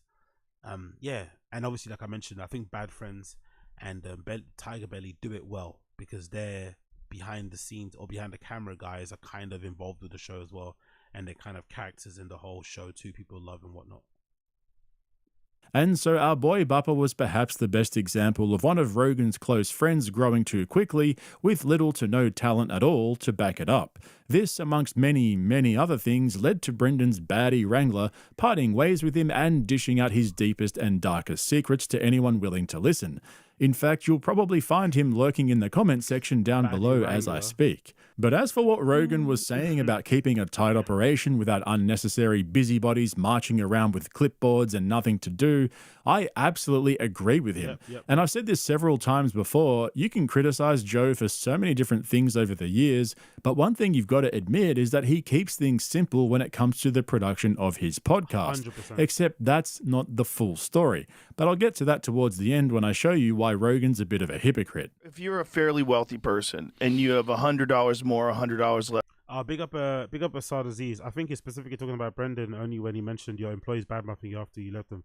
But I think that badmouthing thing isn't to do with hiring a bunch of people. It's just to do with Brendan being a piece of shit, really, and having a bit of a toxic work environment. It's nothing to do with them. Like, I think every person that's left has had a legitimate, like, Brendan has every right to fire who he wants. It's his company, it's his pod, do what you want. But every person that's been fired so far has had a legitimate reason why they think their firing was unfair, and a legitimate reason why to not like Brendan, especially in the, because I don't think he said anything nice about anyone that's left apart from Chappelle Lacey. Everyone's always got some sort of like snarky thing, right? He's always been a bit of a dickhead. So I think the way that they speak about him after they leave is more so to do with Brendan being a piece of shit than it is to do with just hiring a bunch of people, and that means people are gonna, say things about you. I don't think it's to that, but again, I could be wrong. Less, $1,000 more, $1,000 less. You don't notice it, but I tell you what you do notice. You notice hassle. You notice problems. Those problems are worth a lot of money to get rid of. Like, if you had a bunch of employees, like, what can I do? There's so many people. It's so annoying. God, I wish we were small again. Getting back to small again is a grind. That's a mess, man. You don't want that mess. So that extra money that you got by making things too big, you fucked yourself. I was in the park on the Comedy Store. This friend of mine who's not even very successful was like, I'm trying to find a new assistant. I go, why do you need a new assistant? He goes, you don't have an assistant? I go, no. You have an assistant. You have what happens at David Spade. The guy shows up with duct tape and a taser and tries to kill you. Remember that? Because they wind up resenting you. Yeah. Because if you got some person who's working for you, he's making $50,000. Hold on, what? David Spade's assistant showed up with duct tape and a taser. Yeah? $1 a year, and you have $50 million. They want to kill you. Yeah. After a while, they're like, I'm a part of this too. Also, the type of people that are 34. Nah, that's not fair. I don't think all assistants think they should get the same money as a talent. That doesn't make sense. I just think a lot of these podcast guys, a lot of these comedy guys are just pieces of shit to deal with. It just brings out the worst in people. It just is what it is. I think spending a lot of time just watching these guys' content, we've all said the same thing. We've all said, boy, we feel so sorry for their wives and shit. Like how they deal with these guys day in, day out because they seem like such assholes. So I think that's what happens. I think a lot of people just end up working for them and you end up just getting almost poisoned, you know? They kind of affect you in a way that's just hard to describe and you just turn into some toxic cunt, you know? 4 years old, they're working as an assistant. Probably a little fucked up, probably made some mistakes, probably, not really on the right path in life. Now, all of a sudden, you're connected at the hip to this person. Yeah. And then they want to tell you about their problems. And maybe got an ex-wife, or maybe they got a this. And if they're making more money, they think they're going to make more money. Everybody wants a big organization. Yeah. Like, Vice is big now. The jail. The money thing as well is a funny thing he's saying this because it's almost as if, like, you always get the feeling with Rogan, like... You almost get the feeling with Rogan, he always feels like he deserves every single penny of what he gets. And he doesn't think it's like absurd with how much money he's got. Like he doesn't think it's just like, it doesn't make sense. So I think in his head, it's always like, yeah, I'm worth this much. It's like, are you really though? Or is it just like, the nature of the business and where it's at and you being kind of first and being super consistent and shit? Is it really about how good your show is or just the fact that you're still here doing the thing that you're doing, So I think when people do complain about money to him, it probably grinds his gears because like, yeah, you why don't you go and make your own JRE? Then you can get JRE money. But it's like, no one can really do that though, innit? And it's been shown, it's been proven. No one really has gotten a better deal than him. And probably, I don't think anyone else will, Even the streamers out here don't get as good deals as Rogan. I think that time's gone. So people may be, moaning about the money they're getting and stuff. I don't know. It kind of makes sense because now that they're jumping into it now so late, it's probably the money's all gone, Like, it's all gone. It's all fucking gone.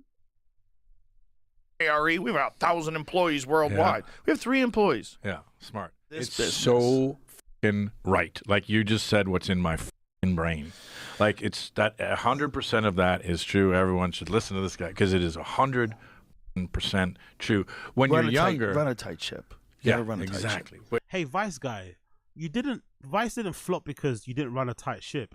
It probably flopped again. I don't know much about the inner goings on, but I'd say the drop in quality of overall the shows across the board, even Epically Lated became terrible. And I thought Epically Lated was one of the best Vice shows of all time. That became terrible. The food shows became crap. The quality of the shows just dipped for whatever reason. Mismanagement, I'm assuming, funds being allocated in the wrong places. Those are probably the reasons why the show flopped. Not because you hired too many people. Like maybe increase the quality and things will go back to where it is. But we don't live in that world anymore. People just want to, I don't know. They want to make a lot of content without putting in a lot of money and get the most out of it. Probably that's where we're living in now. So maybe there is not going to be no good real art anymore. Unfortunately. But when you're younger, you're like, oh, and you're exactly right. And you hire all these people. All they need to do is be in the same room as you. Yeah. And then that's access. And once there's access, then you're exactly what you said. Then you deal with their issues. And you deal with everything. Shane, can I pull you aside for a second? There's a project that my friend and I are working on. I'd really like to get you involved. Yeah. Oh. But yeah, no, it definitely got too big. And you're exactly right. Like, look, you're a wise dude because, like, you keep it small. Don't get me wrong. I'm sure it's annoying being Rogan. I'm sure it's annoying because constantly people ask you for things, right? You just constantly, it's a request. Constantly, they're just like sapping energy out of you. No one's he probably doesn't really have many real friends. Even his family, extended family, probably see him as a like walking ATM. But unfortunately, that's just what the price you pay for being that rich. It just is what it is. You know what I mean? What can you do? You can moan about it, but it just is what it is. Like, most of us will probably never be able to attain that level of wealth and stuff. You know, and some people are just easy with asking, so they're just gonna have their hands out, you know, like they're in flipping Oliver Twist. You know, can I have some more, please, sir? Or can I have some? Not even more, just some.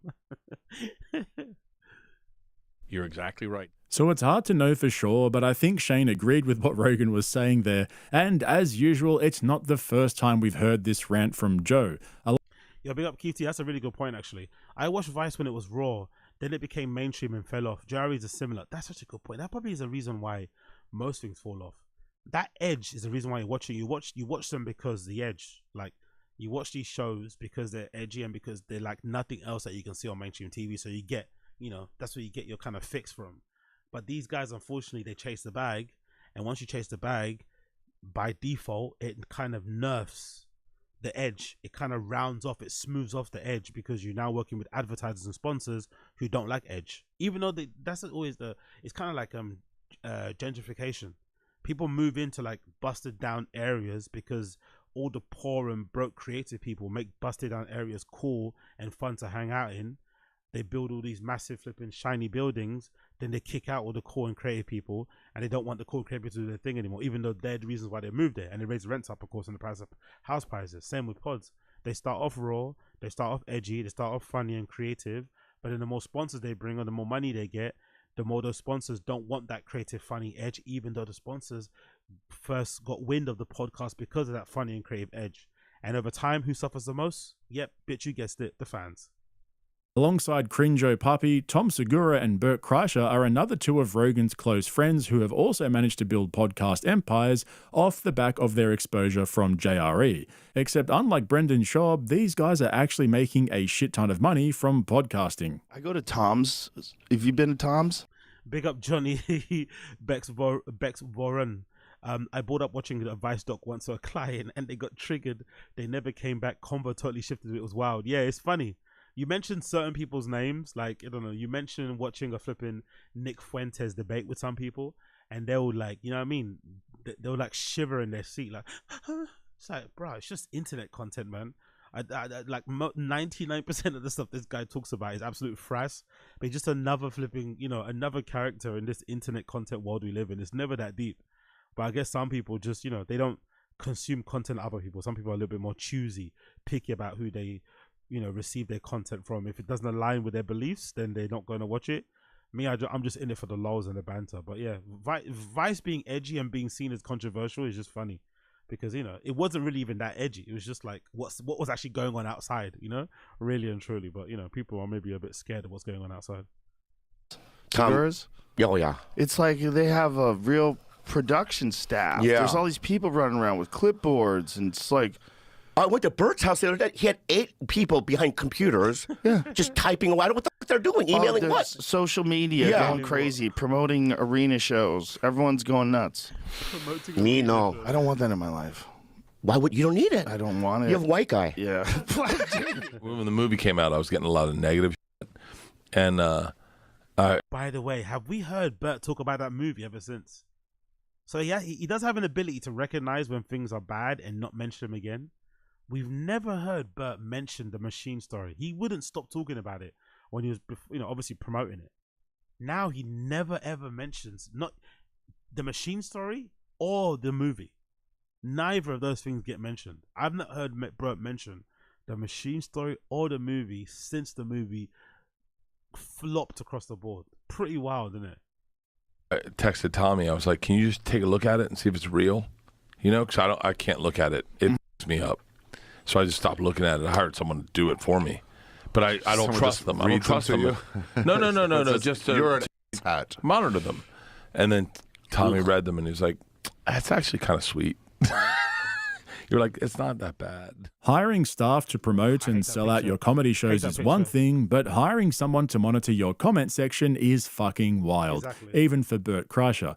And when it comes to overproduced content, Tom and Bert definitely take the cake out of the Rogan 6. The Fighter and the Kid has become one of the laziest podcasts on the internet, and that's obviously reflected in their shitty numbers. They used to lean on news articles towards the end of each episode, but now within the first 10 minutes, we get the infamous, "What else you got, Chin?" from the redact in chief. The fact that the podcast is still going is just... Yo, by the way, we're gonna watch a bit of TFATK in a minute. I've noticed that too. Now I've been going through watching TFATK in full to get clips or do watch-alongs. I've noticed they do current events now. Like, let's say the show on average is an hour. They do current events now sometimes 20 minutes into the show. Usually they'll have like a, before it'd be like 40 minutes to an hour of, them shooting the shit. Now they do current events after 20 minutes. So they have 20 minutes of like, oh, what happened in the week? Da, da, da, da, blah, blah. It's like, wow, bro. They have nothing to talk about anymore. But I think it has to do more with Brendan not doing stand-up. I think because Brendan doesn't do stand-up and Brian's a Brendan Glazer and he knows where his bread is buttered and he sucks him up and probably sucks off his own dad, he's conscious of not making Brendan feel away. So he doesn't mention stand-up as much. But because they don't have stand-up anymore, they don't really talk about that side of things, so they have nothing to talk about. Brendan goes on talking about his kid, baseball, car thing, and then Brian mentions, I don't know, going to the UFC, like whatever. But they don't talk about comedy or anything else. So it's like after 20 minutes doing current events, it's flipping wild. Crazy at this point, not to mention the fact they've got 2 full-time producers on the show. Seriously, what are we doing here, B? But going back to what Rogan was saying about doing things yourself and giving his friend the advice that needing an assistant is proof he's doing too much, Tom Segura is the complete opposite. In fact, Tom recently gave TikTok comedian Matt Rife the exact opposite advice to what Rogan was giving. According to Tom, delegating responsibility to the people around you is just part of being a rich comedian. Yeah, Matt Rife was really uncomfortable. And I think it's normal for most people to feel uncomfortable with bossing other people around. That's why managers and quote-unquote actual leaders exist. That's why management programs exist, because I think most of us do feel uncomfortable bossing people around, but there are some of us that have that ability. But I love that Tom was like, he almost got a satisfaction, like he almost like, it makes him feel bigger than he is to have all these subordinates. So maybe they're not even needed, but he almost needs them under him to make him feel bigger than what he is. It's weird. It's just weird. I'm having 16 to 20 ounces of lean meat at dinner. So like I'll have like 3 pieces of salmon or sea bass. Jesus. Sometimes like sirloin. But sir, you're a middle-aged stand-up comedian. You're not competing in the Olympia. You're not taking part in the CrossFit Games. You're not going to be running marathons anytime soon. Like, please relax. Look after yourself. Make sure you look good on stage and shit. You can fit into some good-sized jeans. You look good in tight t-shirts. Cool. Bless. But let's relax. Let's relax talking like this. Let's relax. Let's fucking relax. Maybe it's because he's sitting across from Matt Rife and he wants to like act buff and act hot and shit, but it's like, let's chill out. Let's please chill out with this type of conversation. A lot of seafood. And now, do you cook it yourself, or do you have like somebody to help organize? Yeah, sorry, I forgot how well this podcast does. Sorry. You can set it up, where like food is brought to you, like when you're on tour, especially. The thing to do is, it's to make it somebody else's responsibility. So you say like, this is what I have to do, and then it becomes like. Jesus Christ! He said that with a straight face. You make it, yo, what? You make it someone else's responsibility. Yo, what? Don't you guys listen to David Goggins and shit? Isn't that the opposite of what those guys preach? Isn't that the opposite of what like Jocko Willink preaches? Just make it someone else's responsibility. Here's a picture of who I want to become. Now it's your job to do that for me. It's like, what? Fucking hell. Like whoever on your team's thing of like, this has to be wherever we're going. You have an assistant, right? Yeah. Okay. Yeah, I should probably get an assistant. Here you go, all day. Yeah. Yo, thoughts and prayers to Tom Segura's assistant. Thoughts and prayers, especially when he misses his flight. thoughts and prayers to Tom Segura's assistant when he misses a flight, when he misses a connection, when he loses his luggage, when he doesn't get his stuff on his rider, when his lunch is in the like, prayers to his assistant. God damn it. Whoever that person is, you probably don't earn enough money. Somebody else's job. Yeah. Damn, it's a really good idea. Yeah, you should do that. I don't know. I feel fucking weird hiring people. Here's the thing. It's so hard. Really? It's so uncomfortable. Yo, right. Big up Matt Rife, but wearing merch with your own name on it, oof, that's tough. I'm not gonna lie. Kind of tough, especially if you're not like making a brand. You're just like you as a personality. That's tough. But I think that's part of, leaning into who you're actually meant to be and standing behind it. But wearing your own name brand merch with your name on it, tough. That's probably why a lot of designers decide to do have other names for their brands, because it's a lot easier to wear. When it's your name, it feels a little bit cunty to be walking around with your name on a t-shirt type of thing. But but maybe he's doing something right. Design is okay, but I don't know about that if I was him. I actually saw him wearing a Chappelle jersey the other day. I saw him wearing a Chappelle jersey. Like, ugh. Insert Crystalia joke here about wearing a football jersey with a player's name on their back. To hire someone? Yeah. How come? I don't know. Just telling somebody to do something feels so uncomfortable. What? Yeah, I know. Jesus Christ. Exactly. Look at everyone laughing in there. Exactly. You guys don't have to laugh. Look at everyone laughing because Tom told him to do everything. You can tell Tom's a pointer. You can tell Tom's a pointer. You can tell Tom's a fucking pointer. Someone get me that notepad. Someone get me that pen. Like, you know what I mean? You can tell Tom's a fucking pointer and demander and the Oscar of things. Do you pay them to? Well, they laugh when they want. What's so funny? You like telling people what to do. Okay, there you go. I feel like if I ask somebody to do something for me, it's going to get thrown back in my face. Or if somebody, not even if I ask, if they just do something for me. Yeah, but this is part of life. I mean, just when I'm carrying bags and shit out of the green room back to the tour bus or something, he's like, "Let me carry that." I'm like, "I can carry it. Don't worry." Nah, let him carry it. I should let him. I have a hard time doing it though. He wants to. I don't know. I feel like less of a man having another man carry my shit. That's his job. And carry the bag. Open the door too.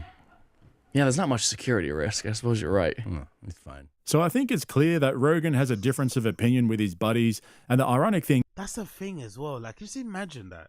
I keep saying, like, Rogan's far wealthier than these guys, but they act like they are like, it makes sense if they were as wealthy as Rogan is to act like that, but he seems to be kind of chill.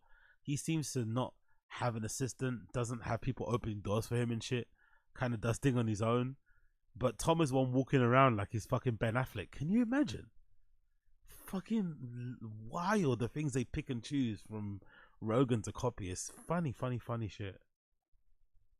Thing is, he played such a major role in their rise to fame and fortune in the first place. However, like I said earlier on, things aren't always as they seem with Joe, because behind the scenes there's more going on than you think. See, Rogan likes to say that his podcast is just him and Jamie, with one video editor working remotely, as well as one of his buddies who helps out with booking guests. Now, as far as the production side of things goes, he's absolutely right. It's a pretty lean operation considering how far and wide his reach is. But there was one thing in particular that stood out for me during Rogan's rant from earlier. You're making a little bit more money, but you have more problems. But you don't notice that money. So when Joe did his first Spotify deal back in September of 2020, most people were happy for him to be getting such a big payday, but there was also a bit of skepticism about how it could affect his podcast. Because like he just said in that clip, Big up Austin Casey. Tom has had a personal trainer for years and has absolutely zero muscle tone. He literally has no testosterone. That's actually a good point. Big up Austin Casey. He has been like working out for a while. He's only got maybe really skinny in the last few years, but he has been working out for a long time.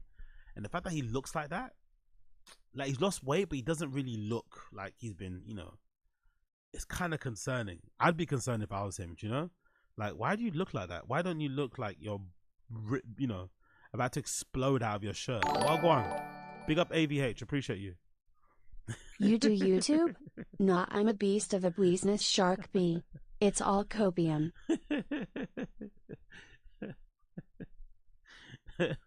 all of these sayings, I swear to God, they really kill me. You do YouTube. But yeah, big up no one doing YouTube. Big up all the. I wonder if like all the stand-up comedians have taken up all the tea. I wonder. I wonder if they've taken it all up. They've just. It's all gone now. It's all gone. It's all gone, mate. It's all gone. All the testosterone in California is all gone. All the stand-up comedians are taking. It's like Bert takes testosterone now, doesn't he? Or am I bugging? Doesn't Bert take testosterone? Like just like he takes it like he's fucking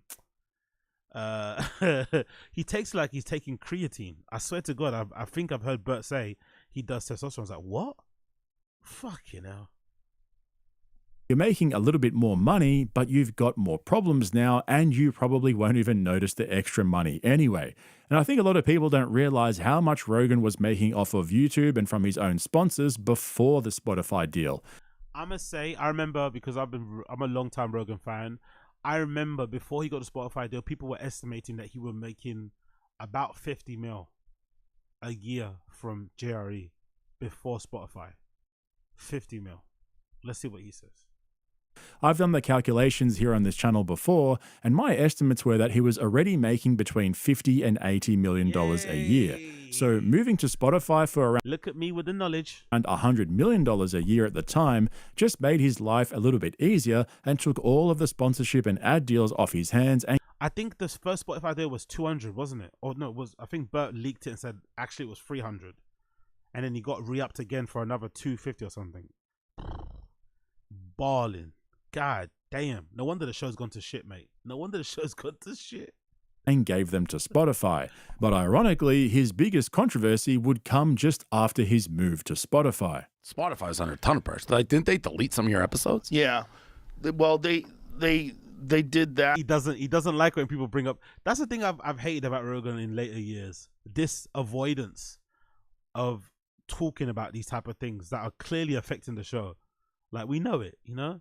The deleting of the episodes when he signed up to, I think that was the beginning of the end. I remember people on the Jerry Reddit really being pissed at that, like, oh shit, man, they're censoring him already. Like, it's one thing to censor the shows coming up, but to censor the shows you've already made and put, like, what? That didn't make any sense. I'd get it if they said, hey, no more Chris, no more Alex Jones, please.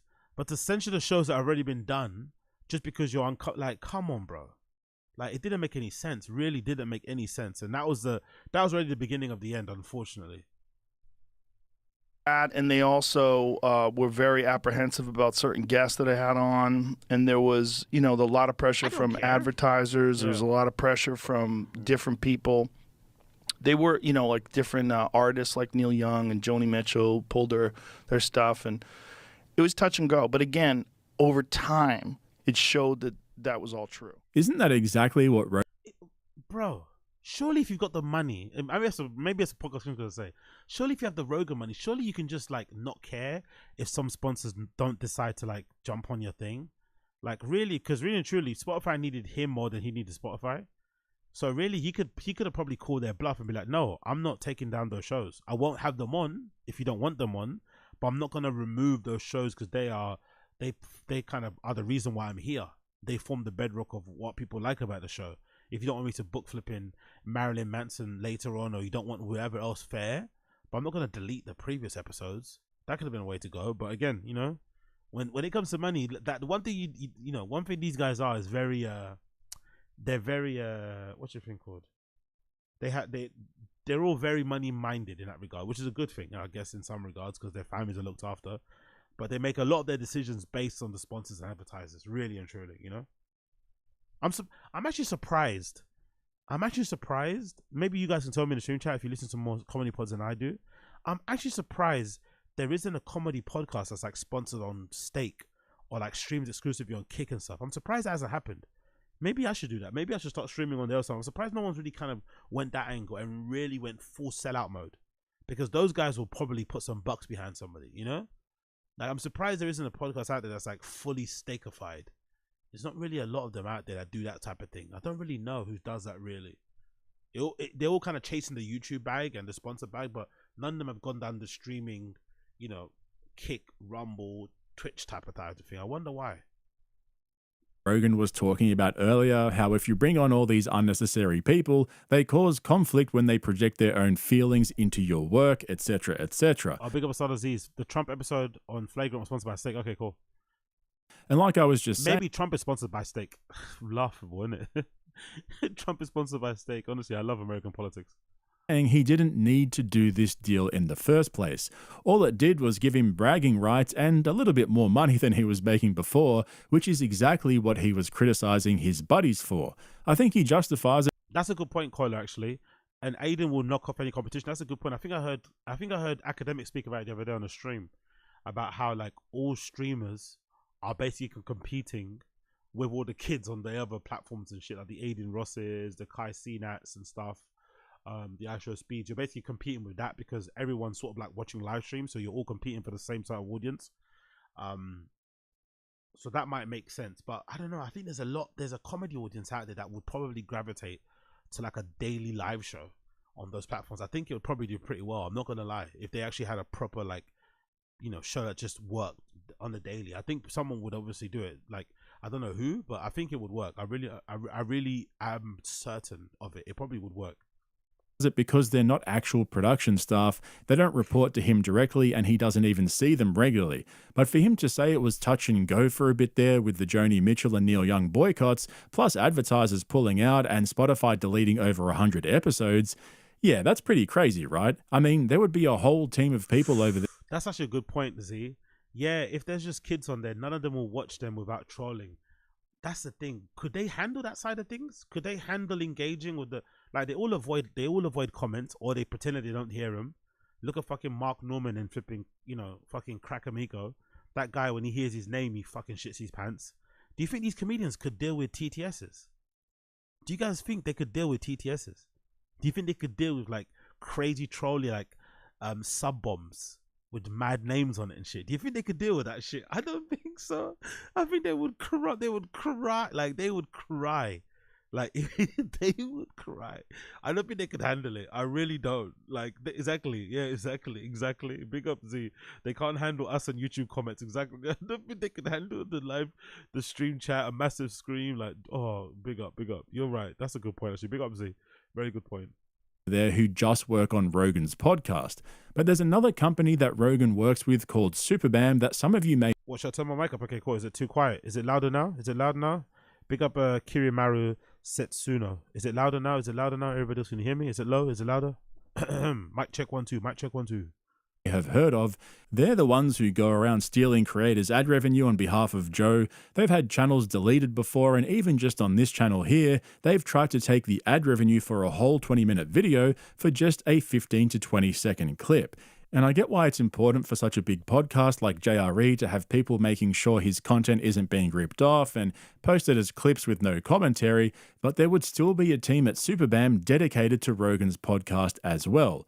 And then there's Joe's security team. Joe Rogan is at the ultimate place that you could be at in life to a certain extent, because like I remember he was given the example of Kevin Smith trying to get him to fly out to be in one of his movies, right? Like he's just gonna have to fly out for a couple days over a weekend or whatever, and Joe's just like, nah man, sorry, like I'm just not doing it. He's like, I'm just saying no to everything right now, because he's just so happy being with his family, doing his podcast, getting to do whatever the fuck he wants to do, that there's like almost nothing that could tempt him to leave that. I mean, when he came and did our podcast, I'm just making an assumption here.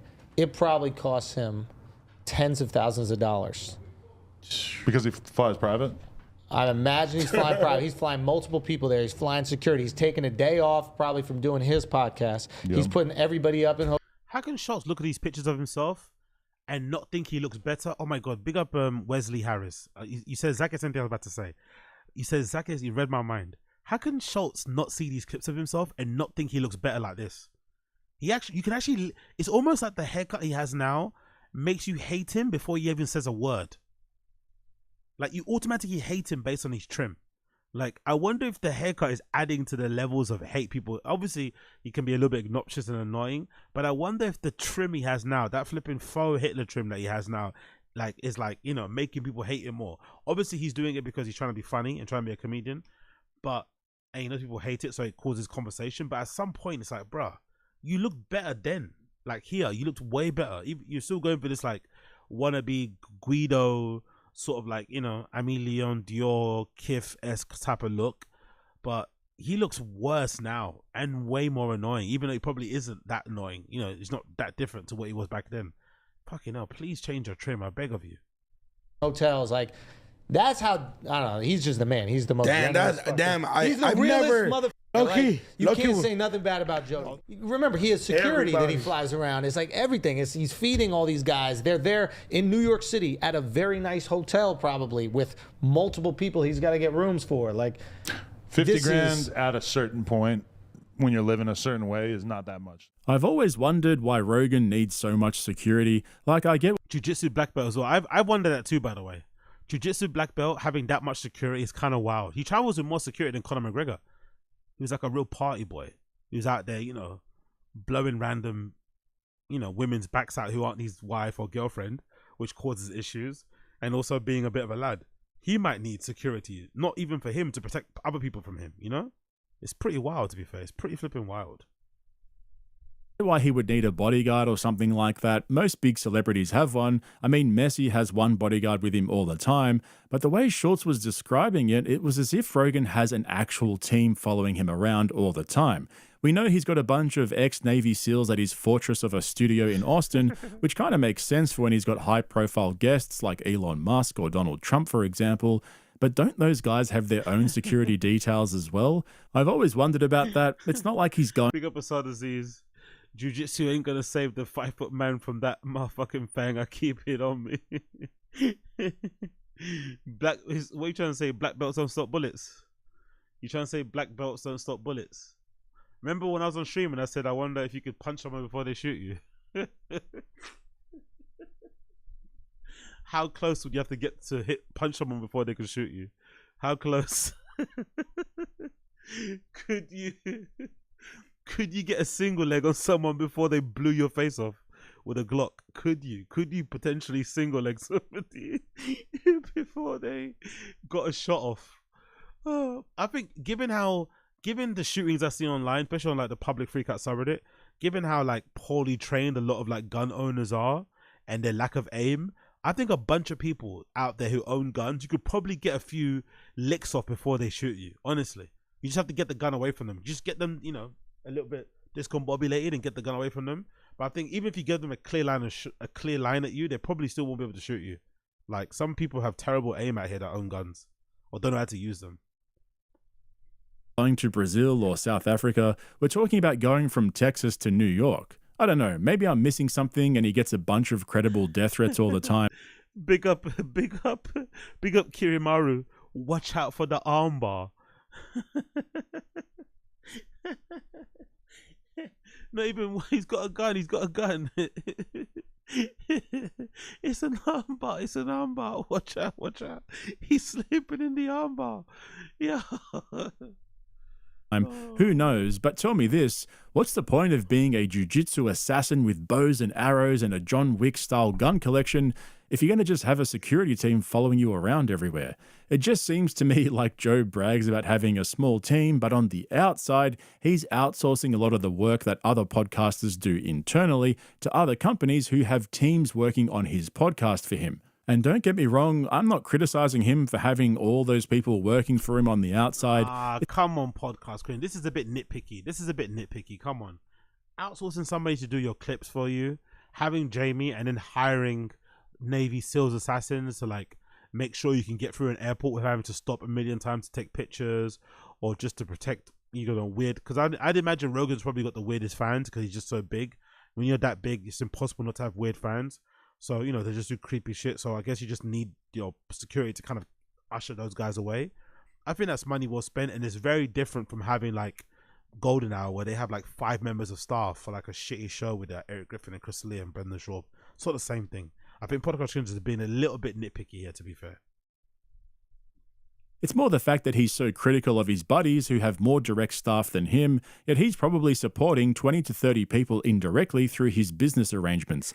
Not to mention the people running his website and his merch store, as well as his comedy tours. I think he probably employs more people than all his buddies put together. But one thing that Rogan's always been vocal about is how money is not important to him.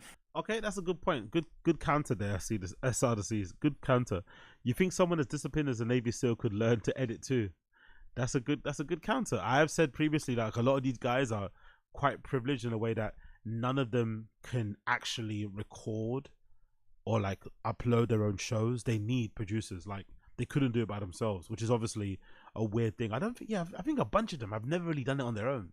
They've always had producers. I think that's always interesting. Like, they never just started out of the garage or out of the spare room. They've always started with like somebody on the board, which is weird in one way. But I guess it probably adds to the look and whatnot to make you feel like a bit more of a big deal than what you are. So maybe like maybe they actually need it because they don't know how to, like, think of TFATK. I don't think anybody in that store, I don't think either Brian or Brendan could run their own pod without a chin. Like, even just one, they couldn't do it. They need somebody. They couldn't even know. They don't even have to press record. Nothing, zero. So I think that's the main issue that a lot of these guys have. And how it doesn't make you happy. Don't you love it when multimillionaires preach about how money doesn't matter to them, but then start bragging about their custom car collections straight after? Fun is the most important thing. Like, if you, Brian Callen said this to me once, and it's really great advice. He goes, all you really want is to be able to go to a restaurant and not worry about what things cost. Yeah. You get used to cars, you get used to houses. Like, I said like a true rich kid, isn't it? Said like a true fucking rich kid who's never had to look at the bill. He's always had his father paying everything. I love that Callen quote, by the way. So fucking, it's so on point, but it's just because it's coming from him, it sounds a little bit, whatever. But it's just funny coming from fucking Brian Callen. I realized, like, early on, I got an apartment when I lived in North Hollywood. It's like the first nice apartment I had. But after I was in it a couple of weeks, it was just my house. Yeah. Just like the house I have now. It's not that much different. It's just like, you're home. Okay, great. What do you need? You need a couch. You need a TV. You need a bedroom. You need a kitchen. That's all you need. Hopefully it doesn't stink. Hopefully it doesn't suck. I don't know about you, but you accumulate shit, right? And because I never had anything, I was like, I got into watches, I got into art.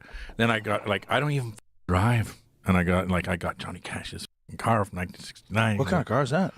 So in 1969, Johnny Cash had the #1 show in America, and ABC got him a one-of-a-kind Rolls-Royce, extra long body, all black mahogany interior. Ooh. And when we got it, it just was like burning fuel oil, just black smoke coming out. Oh, they're terrible. So I turned it into a Tesla, and no, yeah, it's awesome, dude. It's awesome. We chopped it. We kept everything. This is Ferrari versus Ford. This is the original car. I actually have the next version of that, which is the Ford GT. Fucking hell. I actually have the next version of that. What a humble brag. Gotta love it. I have one of the 2005 ones that's a stick shift. Because I feel like if you drive a car like that, you have to drive a manual. Electric cars are different than any other car in terms of the speed that you get and the way it feels. You just go whoosh. Yeah. But there's no sound. There's part of that car is. That's that car. It's like that car is like visceral. It's exciting. There's an engine behind you. Yeah. It's like, let's go, baby. Come on, Shane. You love it. It's a ride. It's not efficient. It's not supposed to be efficient. It's an experience. It's a sensory overload. It's not just transportation. Yeah. That's why turning one of those things into electric is gross. I did it. Oh, that's fucking great. Rogan shits all over converting gas cars into EVs right after Shane was explaining how he converted a Rolls Royce into a Tesla, and then Shane agreed with Joe. That's some Brendan Schaub level agreeability. By the way, after watching that, look out for Buppa's latest project on his dogshit channel, Drive Fast All Gas, where he'll be converting a Tesla into a Ford GT. Anyway, don't forget to check out the link in the description to my Patreon if you're interested in my longer form uncensored content. There's plenty of stuff on there right now covering Rogan, Kill Tony, various lol suits, as well as other bits and pieces. And cool. I think that's it, right? I think that's it. Yep, that's it. Big up Podcast Cringe. Appreciate that guy. Appreciate that guy as per usual. Well, appreciate that guy as per usual. Cool. So we did that. What else we need to jump onto? Big up the stream chat. Big up everybody joining in. Make sure you like the stream down below if you enjoy what you see what you like. Please make sure you like the stream down below. Don't be stingy, don't be lame. Like the stream down below. Joe is right, of course. Everyone's being greedy, but I also think the money this guy makes has probably made people become this greedy as well.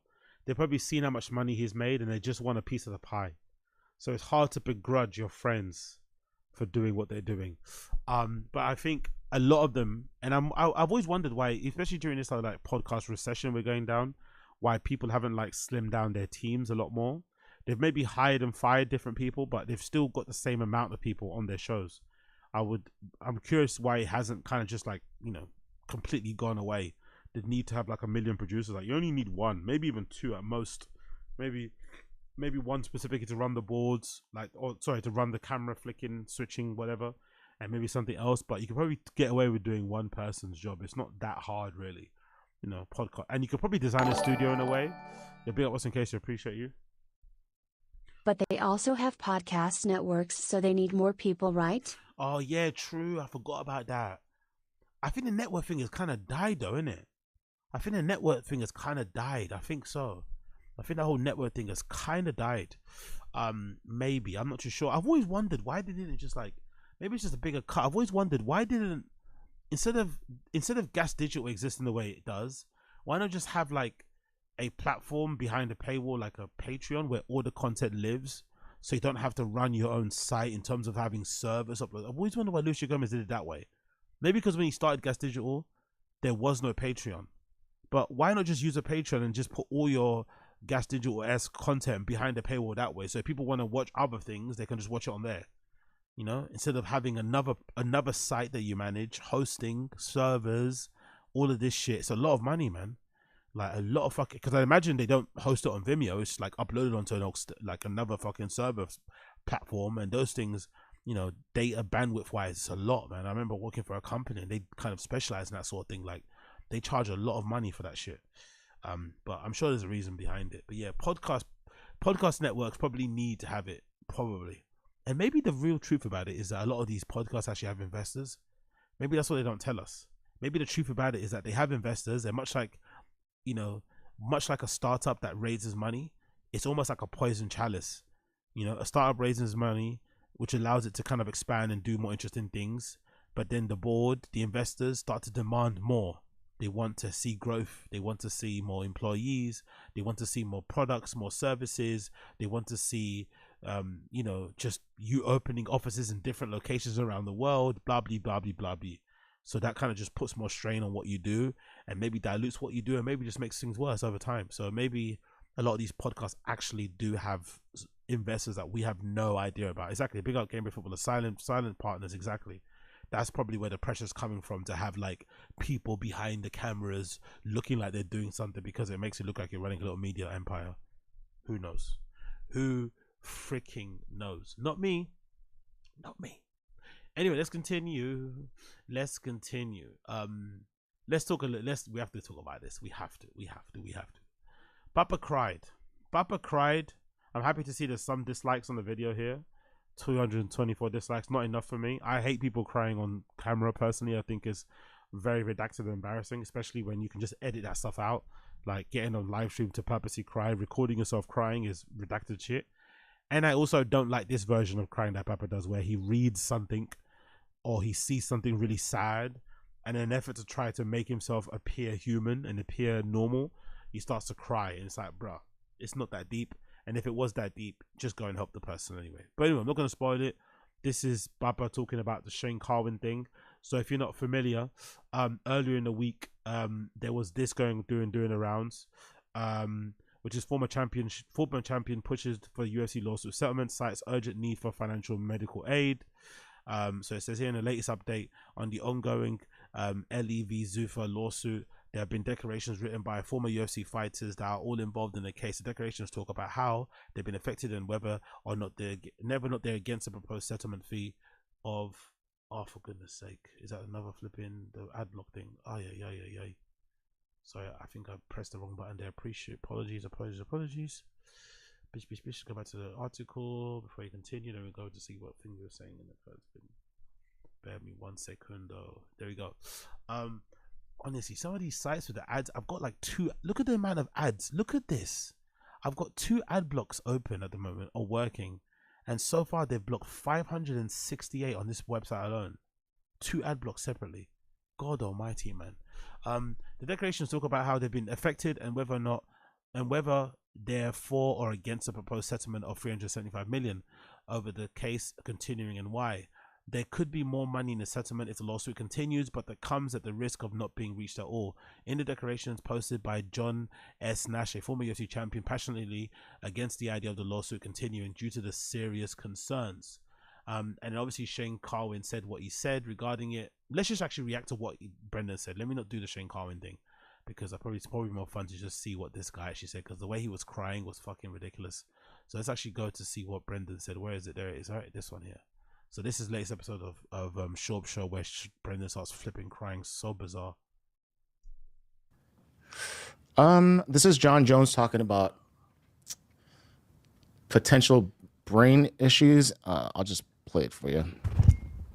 20s, going home with a headache all the time, concussions. And now, when that This boy is not listening. I feel like I did something wrong. So I really, really try to protect that. I know who it is. After you get punched in the head enough times, your ability to see things coming goes away. I've been teammates with guys who you couldn't hit, and then towards the end of their career, they couldn't stop a jab. They just couldn't stop it. Your ability to, for your brain to process and to react quickly goes away the more you get hit. So really, really, I've had teammates, and not the bad mouth, but one of my teammates, John Dante, he would get punched and he would go, hit me some more. And I never thought that was funny.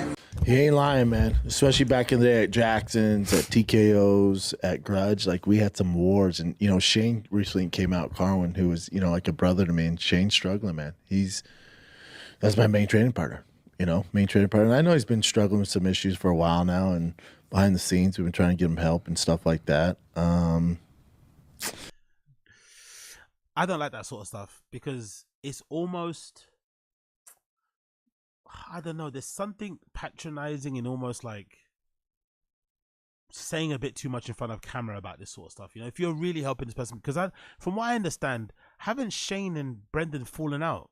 Didn't Shane say something quite disparaging about Brendan online? He says, they're friends. They're not even that cool anymore. So him kind of spilling the beans or the goss on what Shane is going through behind the scenes and saying it's been going through this for a long time. He's been broke for a long time. We've been trying to get... It's like, bro, if he doesn't want to accept your money because he doesn't like you, that's perfectly fine. You don't get to weaponize his, his like bad time in life at the moment to make it not... Or you don't get to benefit from that and make yourself look good. I don't know. It just seems a bit weird. If you're not on good terms with somebody, like, I don't know. I don't know what I'm trying to say, but there's something about it. It's just a little bit tasteless. It just comes across a bit weird. I don't know, man. It's tough, right? You hear horror stories. Shane's unfortunately one of the horror stories. Jesus Christ. I thought your friend. He got into a little older. He had a football, wrestling background, but then, when you're sparring like the way we did, we didn't know any better. It was like smoking cigarettes back in the day. You just thought you could smoke and suffer no consequences. Well, you were just idiots, man. We were just meatheads, and me and Shane, that's all we had. That science wasn't there either yet at that time. You didn't know for a fact. But also, come on, man. What did we think was going to happen? I'm one of the lucky ones, but it helped me out because Shane was such a shit, dude.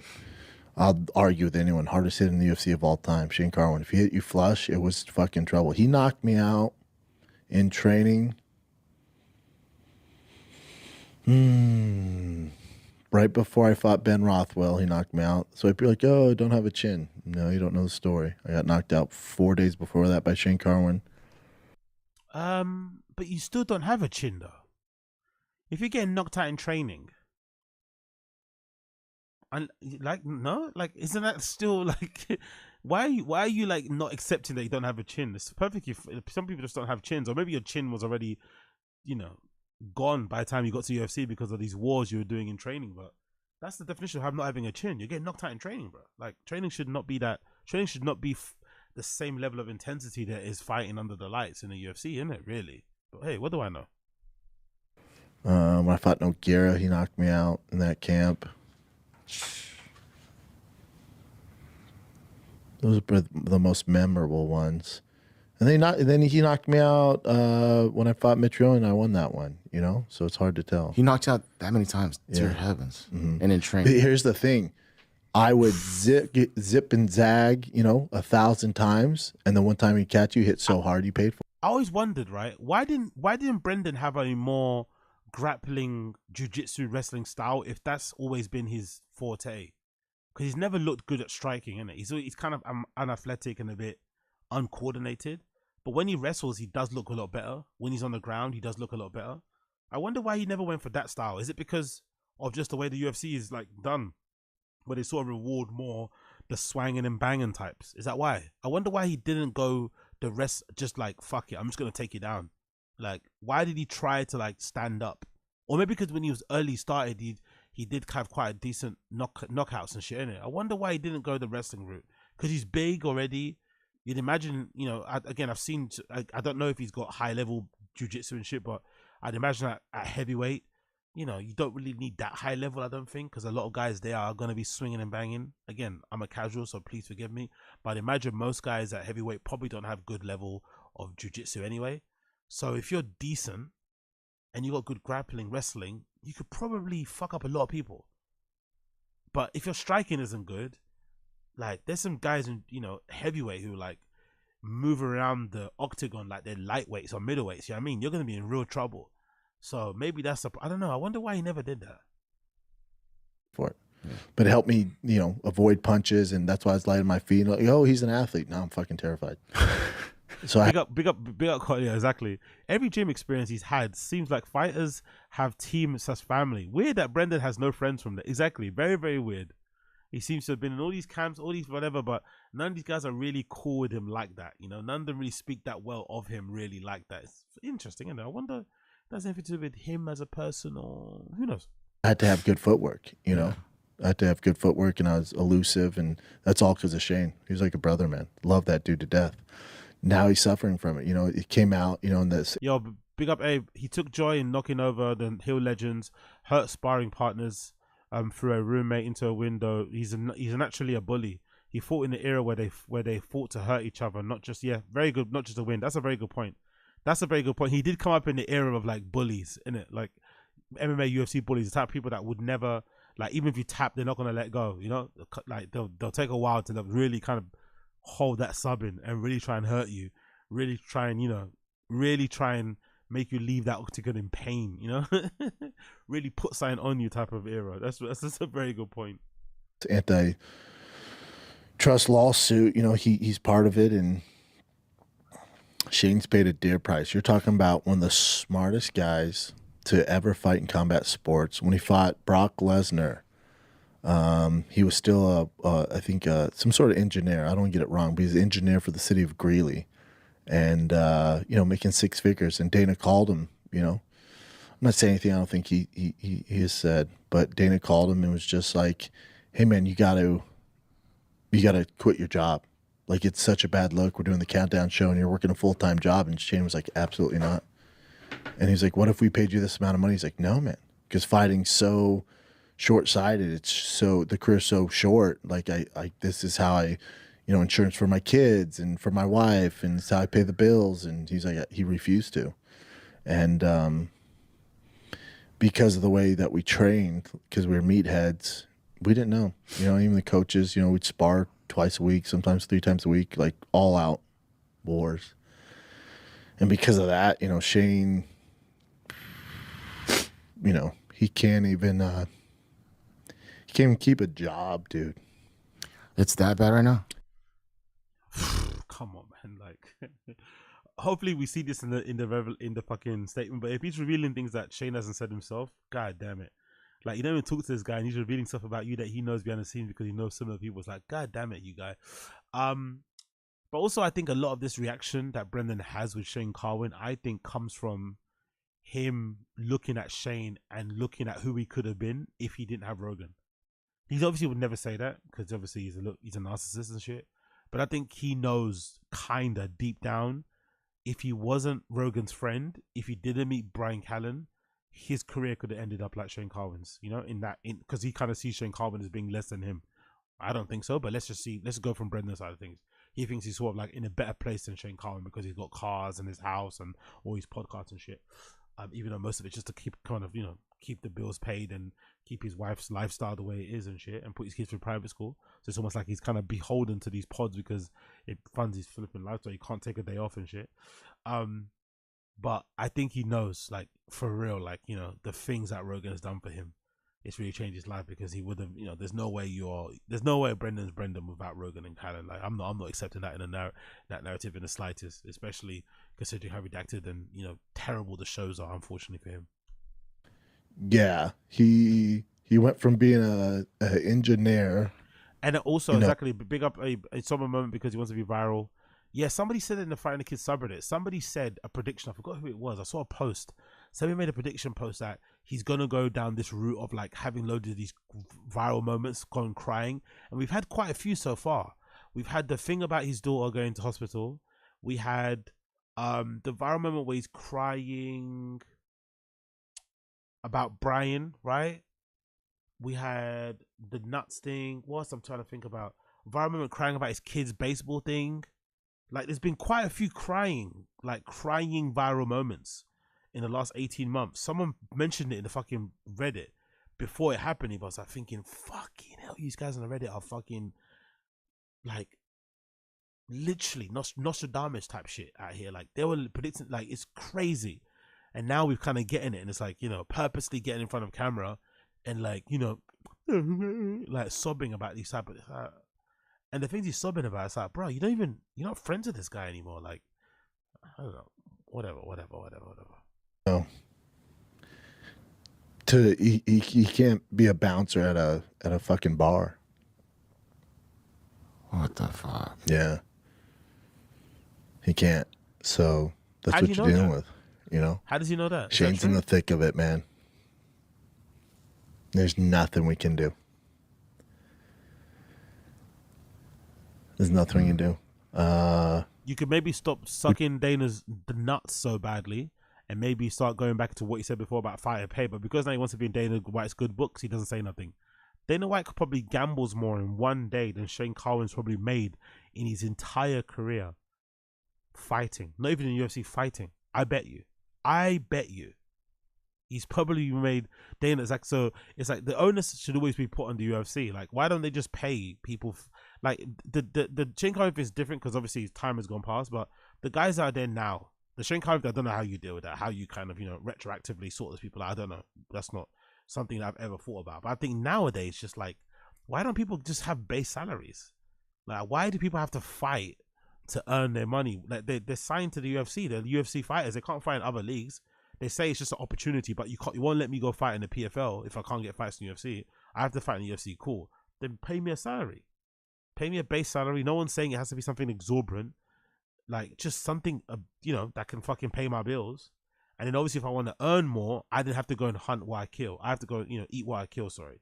And that obviously makes a lot of sense. So then the more fights you get, the more you get paid. But the lack of base salary and then having also the fights be shit, right? In terms of how much they get paid, is just bizarre to me. I've never understood that. It's like, fucking hell, these guys are so greedy. We tried to get him help. You know, the UFC did fly him down to the Apex thing, and they tried to do stuff. Like what? So to Dana's credit, you know, as soon as Dana found out, he, you know, that's who I called. You know, through my contacts, you know, I tried to get Shane some help, and as soon as Dana heard that Shane was having some issues, he flew Shane down there. I thought he was going to say, as soon as Dana heard I was helping Shane, he completely refused to help him. I thought that's what he was going to say. And they tried to, you know, I don't know enough about it. I don't know if anyone does, but you do know not. You're exposing a lot of secrets here. You're saying a lot of things that we haven't heard in the media. I don't know a lot about it. You just said he doesn't have money. He can't work as a bouncer.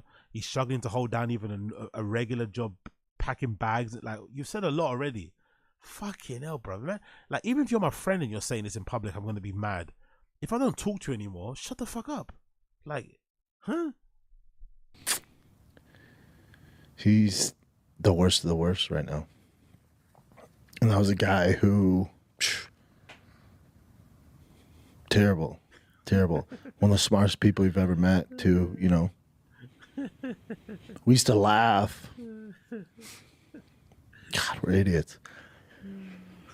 we used to laugh because we'd get in our car and we wouldn't know how to get home after sparring.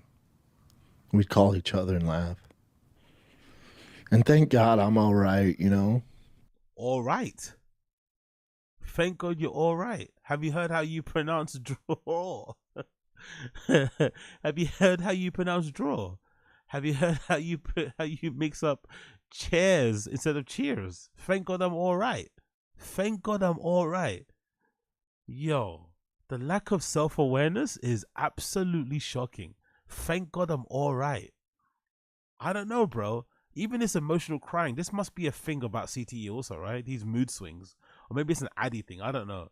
But these mood swings, the constant need to cry and have your lip kind of quiver and shit and sob on camera, it's just pathetic, bro. But I think it's also part of him trying to like have a soft image. He kind of likes that he's tall and big, but he doesn't like how it appears. So he wants to appear a bit softer. So you do these like, I'm also emotionally, like, what are you crying about? You cry about your rapist friends and pedophile friends getting cancelled, and you're also crying about a guy that doesn't like you anymore, going through a tough time, and you're revealing stuff about his private life that probably he hasn't revealed to the public. It's like, bruh, come on now. This is like selective crying to make yourself look better, or to make yourself look more human. But it's actually doing the opposite, because it makes you look like a bit of a cunt. Because if you can help him, go help him. If you know more than people know, shut the fuck up. You know, just read what you saw in the fucking news. You know, have some fucking, give your friend a level of privacy that he probably would extend to you. You know, have some dignity and some class a little bit. But what do I know?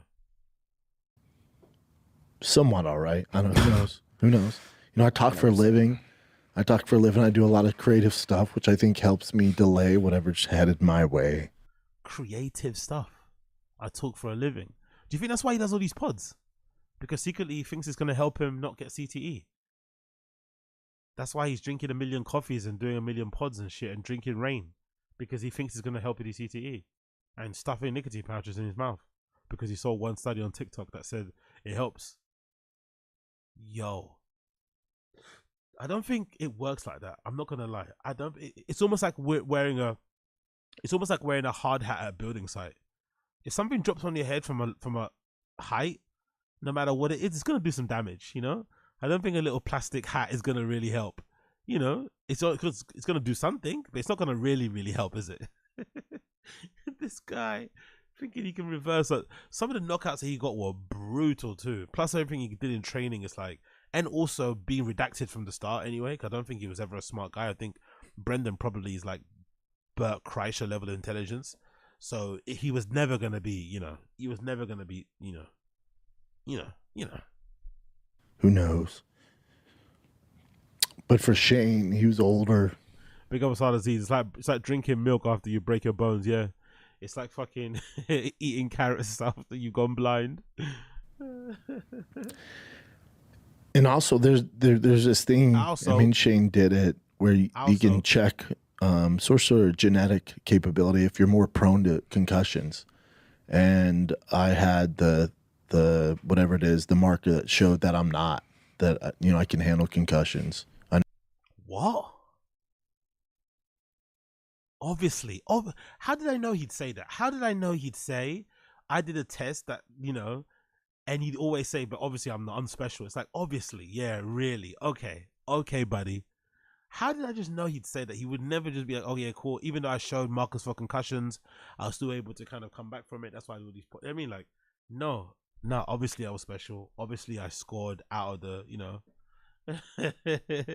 out of the wazoo. Oh, Jesus Christ, this guy, man. I know, surprising to most of you out there. I'm sure the comments are flying off the charts right now, making fun of me, which is fine. But, Shane did have the precursor where he suffers from concussions. It's just the roll of the dice, And Shane, had concussions from Beg to differ. Football. Shane was a high-level football player, linebacker at Western. Had a shot with the Philadelphia Eagles, I think. And then he said he got a lot of concussions wrestling as well. Brett, what has he said, Jen? Can you bring up what Shane said? Now they're going to be hunting for the words so they can cry. Now they're gonna be hunting for the words to cry. Oh, this guy, man, such a fucking grifter and a fakey, isn't it? You said what you said. It wasn't enough. You want to go really viral? Let's read what he actually said in the court documents. This is who's this? So this is part of the antitrust thing where Verdum came out and Verdum said did? he's dealing with CT symptoms Well, right now fine for too. you. See, I suffered many concussions. I fear that during my career, I've suffered TBI and no symptoms common with TBI and CT, including irritability, anger, anxiety, insomnia, and memory loss. I have many lesions and scarring in my brain. This made me think of you because he says I have a cyst that is centrally located within my brain, making surgery thus far impossible. And you said you had a tumor, but you were born with it, right? It's somewhere. They think. They think? They don't know. So it could have been caused by fighting? Could have, yeah. By the time they caught it, I was, fuck, dude, 5 years deep into fighting. I think I was born with it. It's not growing anymore. I should probably get that checked out. Yeah, dude. Man was born with a tumor. I should probably get it checked out. Probably. Buys all the cars in the world, all the different shoes, different fucking whiskeys, all this sort of redacted shit, different hats, crappy merch brands, but doesn't once think to go get this tumor that you're born with checked out. Ay, ay, ay, ay, ay. This stuff is scary, man. Especially because I got kids. Sorry to bring this up to you guys. Especially if you're worried about CTE like the way he is, because clearly Brendan's really worried about CTE because he knows if he does get it, the shows are over, innit? The shows are done. If he does get, if it shows the way it's shown in other people, the shows are fucking done. So he's really worried about it, clearly. But it's like, bruh, if you're really that worried about it, why wouldn't you like be on top of this like tumor shit?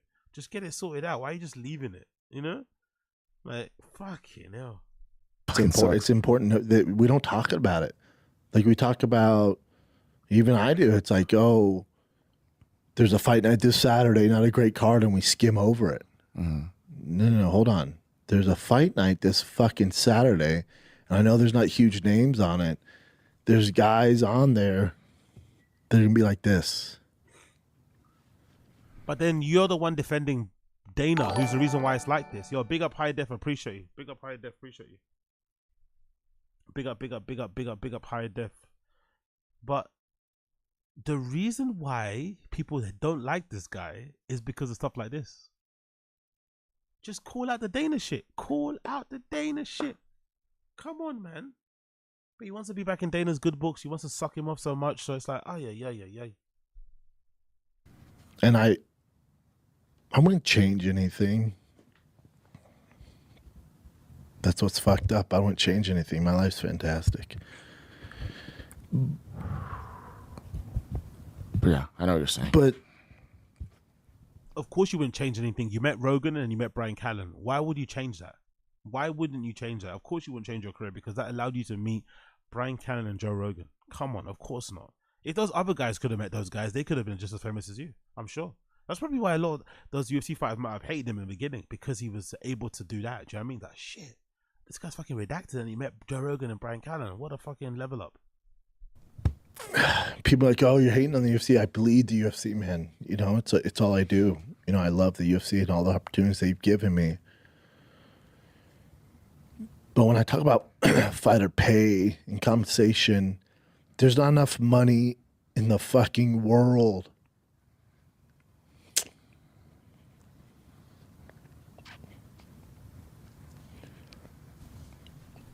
For me, I'm sorry. I think this all goes away if they just pay them these issues, because then it just becomes like the juice isn't worth the squeeze at the moment with the UFC. They don't make enough money for the injuries that they get. And obviously, medical costs are crazy.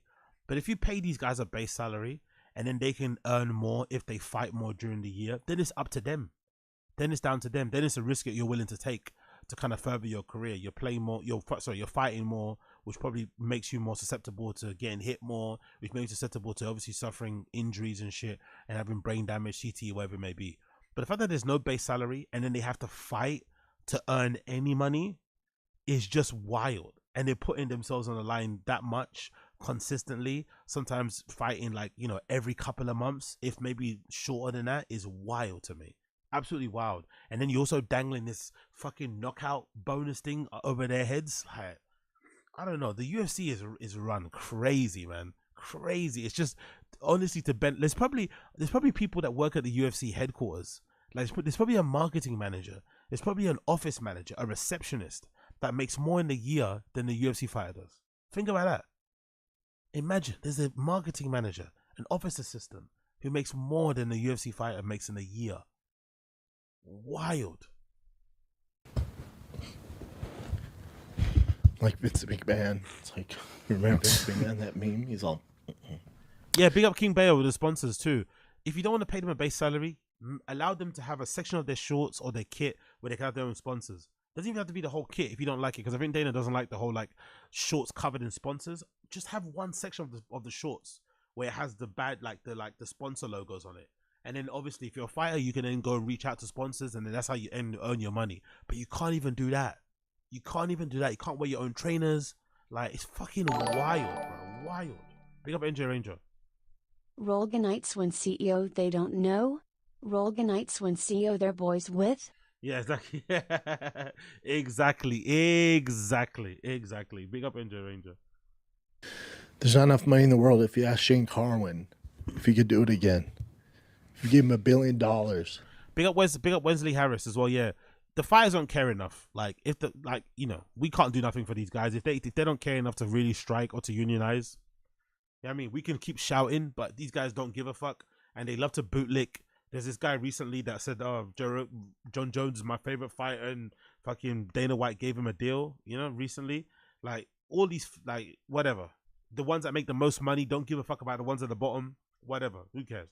We can't do nothing. We're just fans, but you know, it is what it is. It's just sad to see, you know, because I enjoy watching the UFC, but then hearing these guys, you know, like women that are like fucking overdrawn on their accounts and shit, can't buy groceries. You're like, oh yeah. Shane's really bad. Okay, enough, man. Enough. Really, like, how much? Bring up what Shane said. Fucking hell, Brendan, man.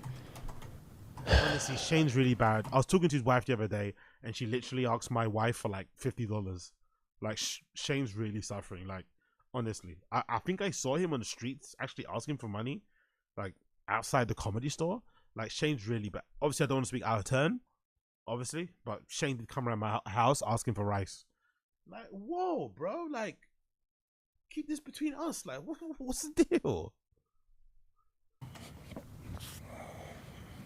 There you go. Click on that declaration of Shane Carwin. Ready for this? All right. Keep going down. Let me click on the entire thing. Yeah. Now, you'll hear some guys that say they have CT and we blow it off, right? Shane's a former world champion and also didn't have that long of a career overall. Shane didn't have a ton of fights. So he says, while fighting for these guys, I suffered many significant injuries and concussions. I fear that during my career, I've suffered traumatic brain injury, depression, mood swings, irritability, cognitive tests, conductive at the Cleveland Clinic. Here we go. I've suffered damage to my prefrontal cortex and left hemisphere. I spend days in bed suffering from bouts of paranoia and fear and anxiety. I've been hospitalized twice to treat addiction.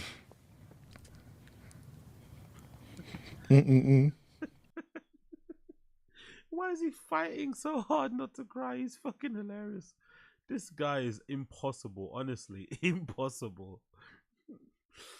The gurning. It's almost like gurning, you know. He's twitching his jaw, like yawning away his teeth. This has to be a consequence of the addies, isn't it? Surely this is a consequence of the addies. This is this nitty crackhead. Like, what's he doing? Like, either cry or like stop with this. Like, what is this stuff?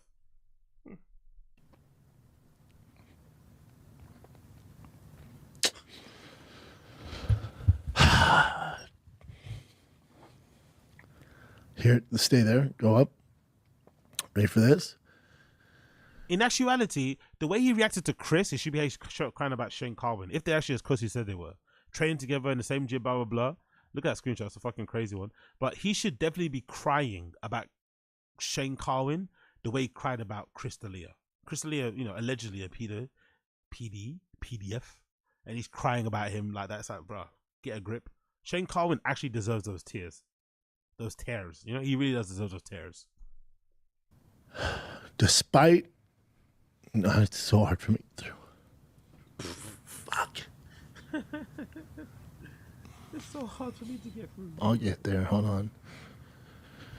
Despite having a degree in engineering from Colorado School of Mines, I've been unable to maintain adequate focus to hold down my engineering job. I face serious challenging, meaning basic. Damn. Former world champ. I face serious challenges in meeting basic everyday expenses for food, shelter.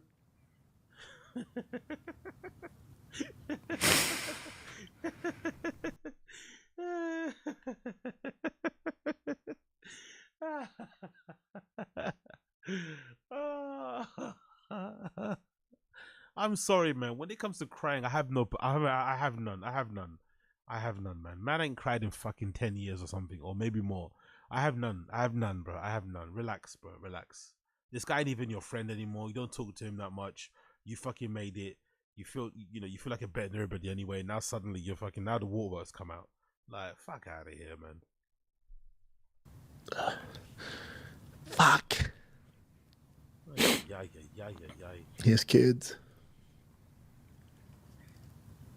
If anything, we need this on the normal basis, just to be aware of like your luck, the privilege, the fucking situation you've been blessed with. Apart from this fucking braggadocious, bigger than I'm the best type of guy that he fucking pretends to be. A bit of humility and acting like this actually day to day, we're actually making way more likable.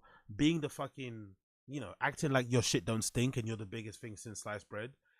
And no one can talk shit to you and you're better than everybody, blah, blah, blah, blah. And then suddenly now when you're being faced with actual reality and what it looks like, if you're not friends with Rogan and you didn't meet Brian Callen, now you're like, oh my God, I'm actually quite lucky to be where I am. Like, fuck out of here. You should have done that before. You know what I mean? No one's got any patience for you. But again, I'm sure this is an Addy's side effect. Give me a break. All right, sorry, guys. Oh, he did the classic microphone thing. Give me a break.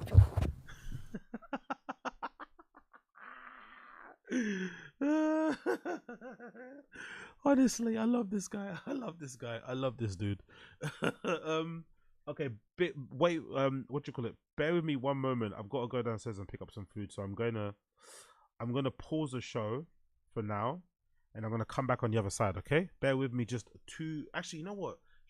Let me actually pause and end it here, and then I'll come back. I promise you.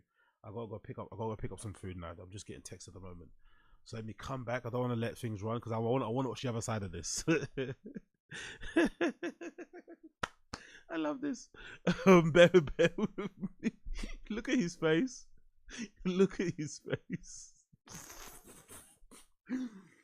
After his wife credit card statements come through, right? After his wife's spending for the weekend comes through. Shit, man. That's fucking Joanna. Anyway, let's go. I'll be there in a minute. I'll back in a sec. All right, cool. Give me like half an hour. Give me half an hour. I'll be back. I'll be back, people. Please bear with me. Half an hour. Okay, cool. Be back. Peace.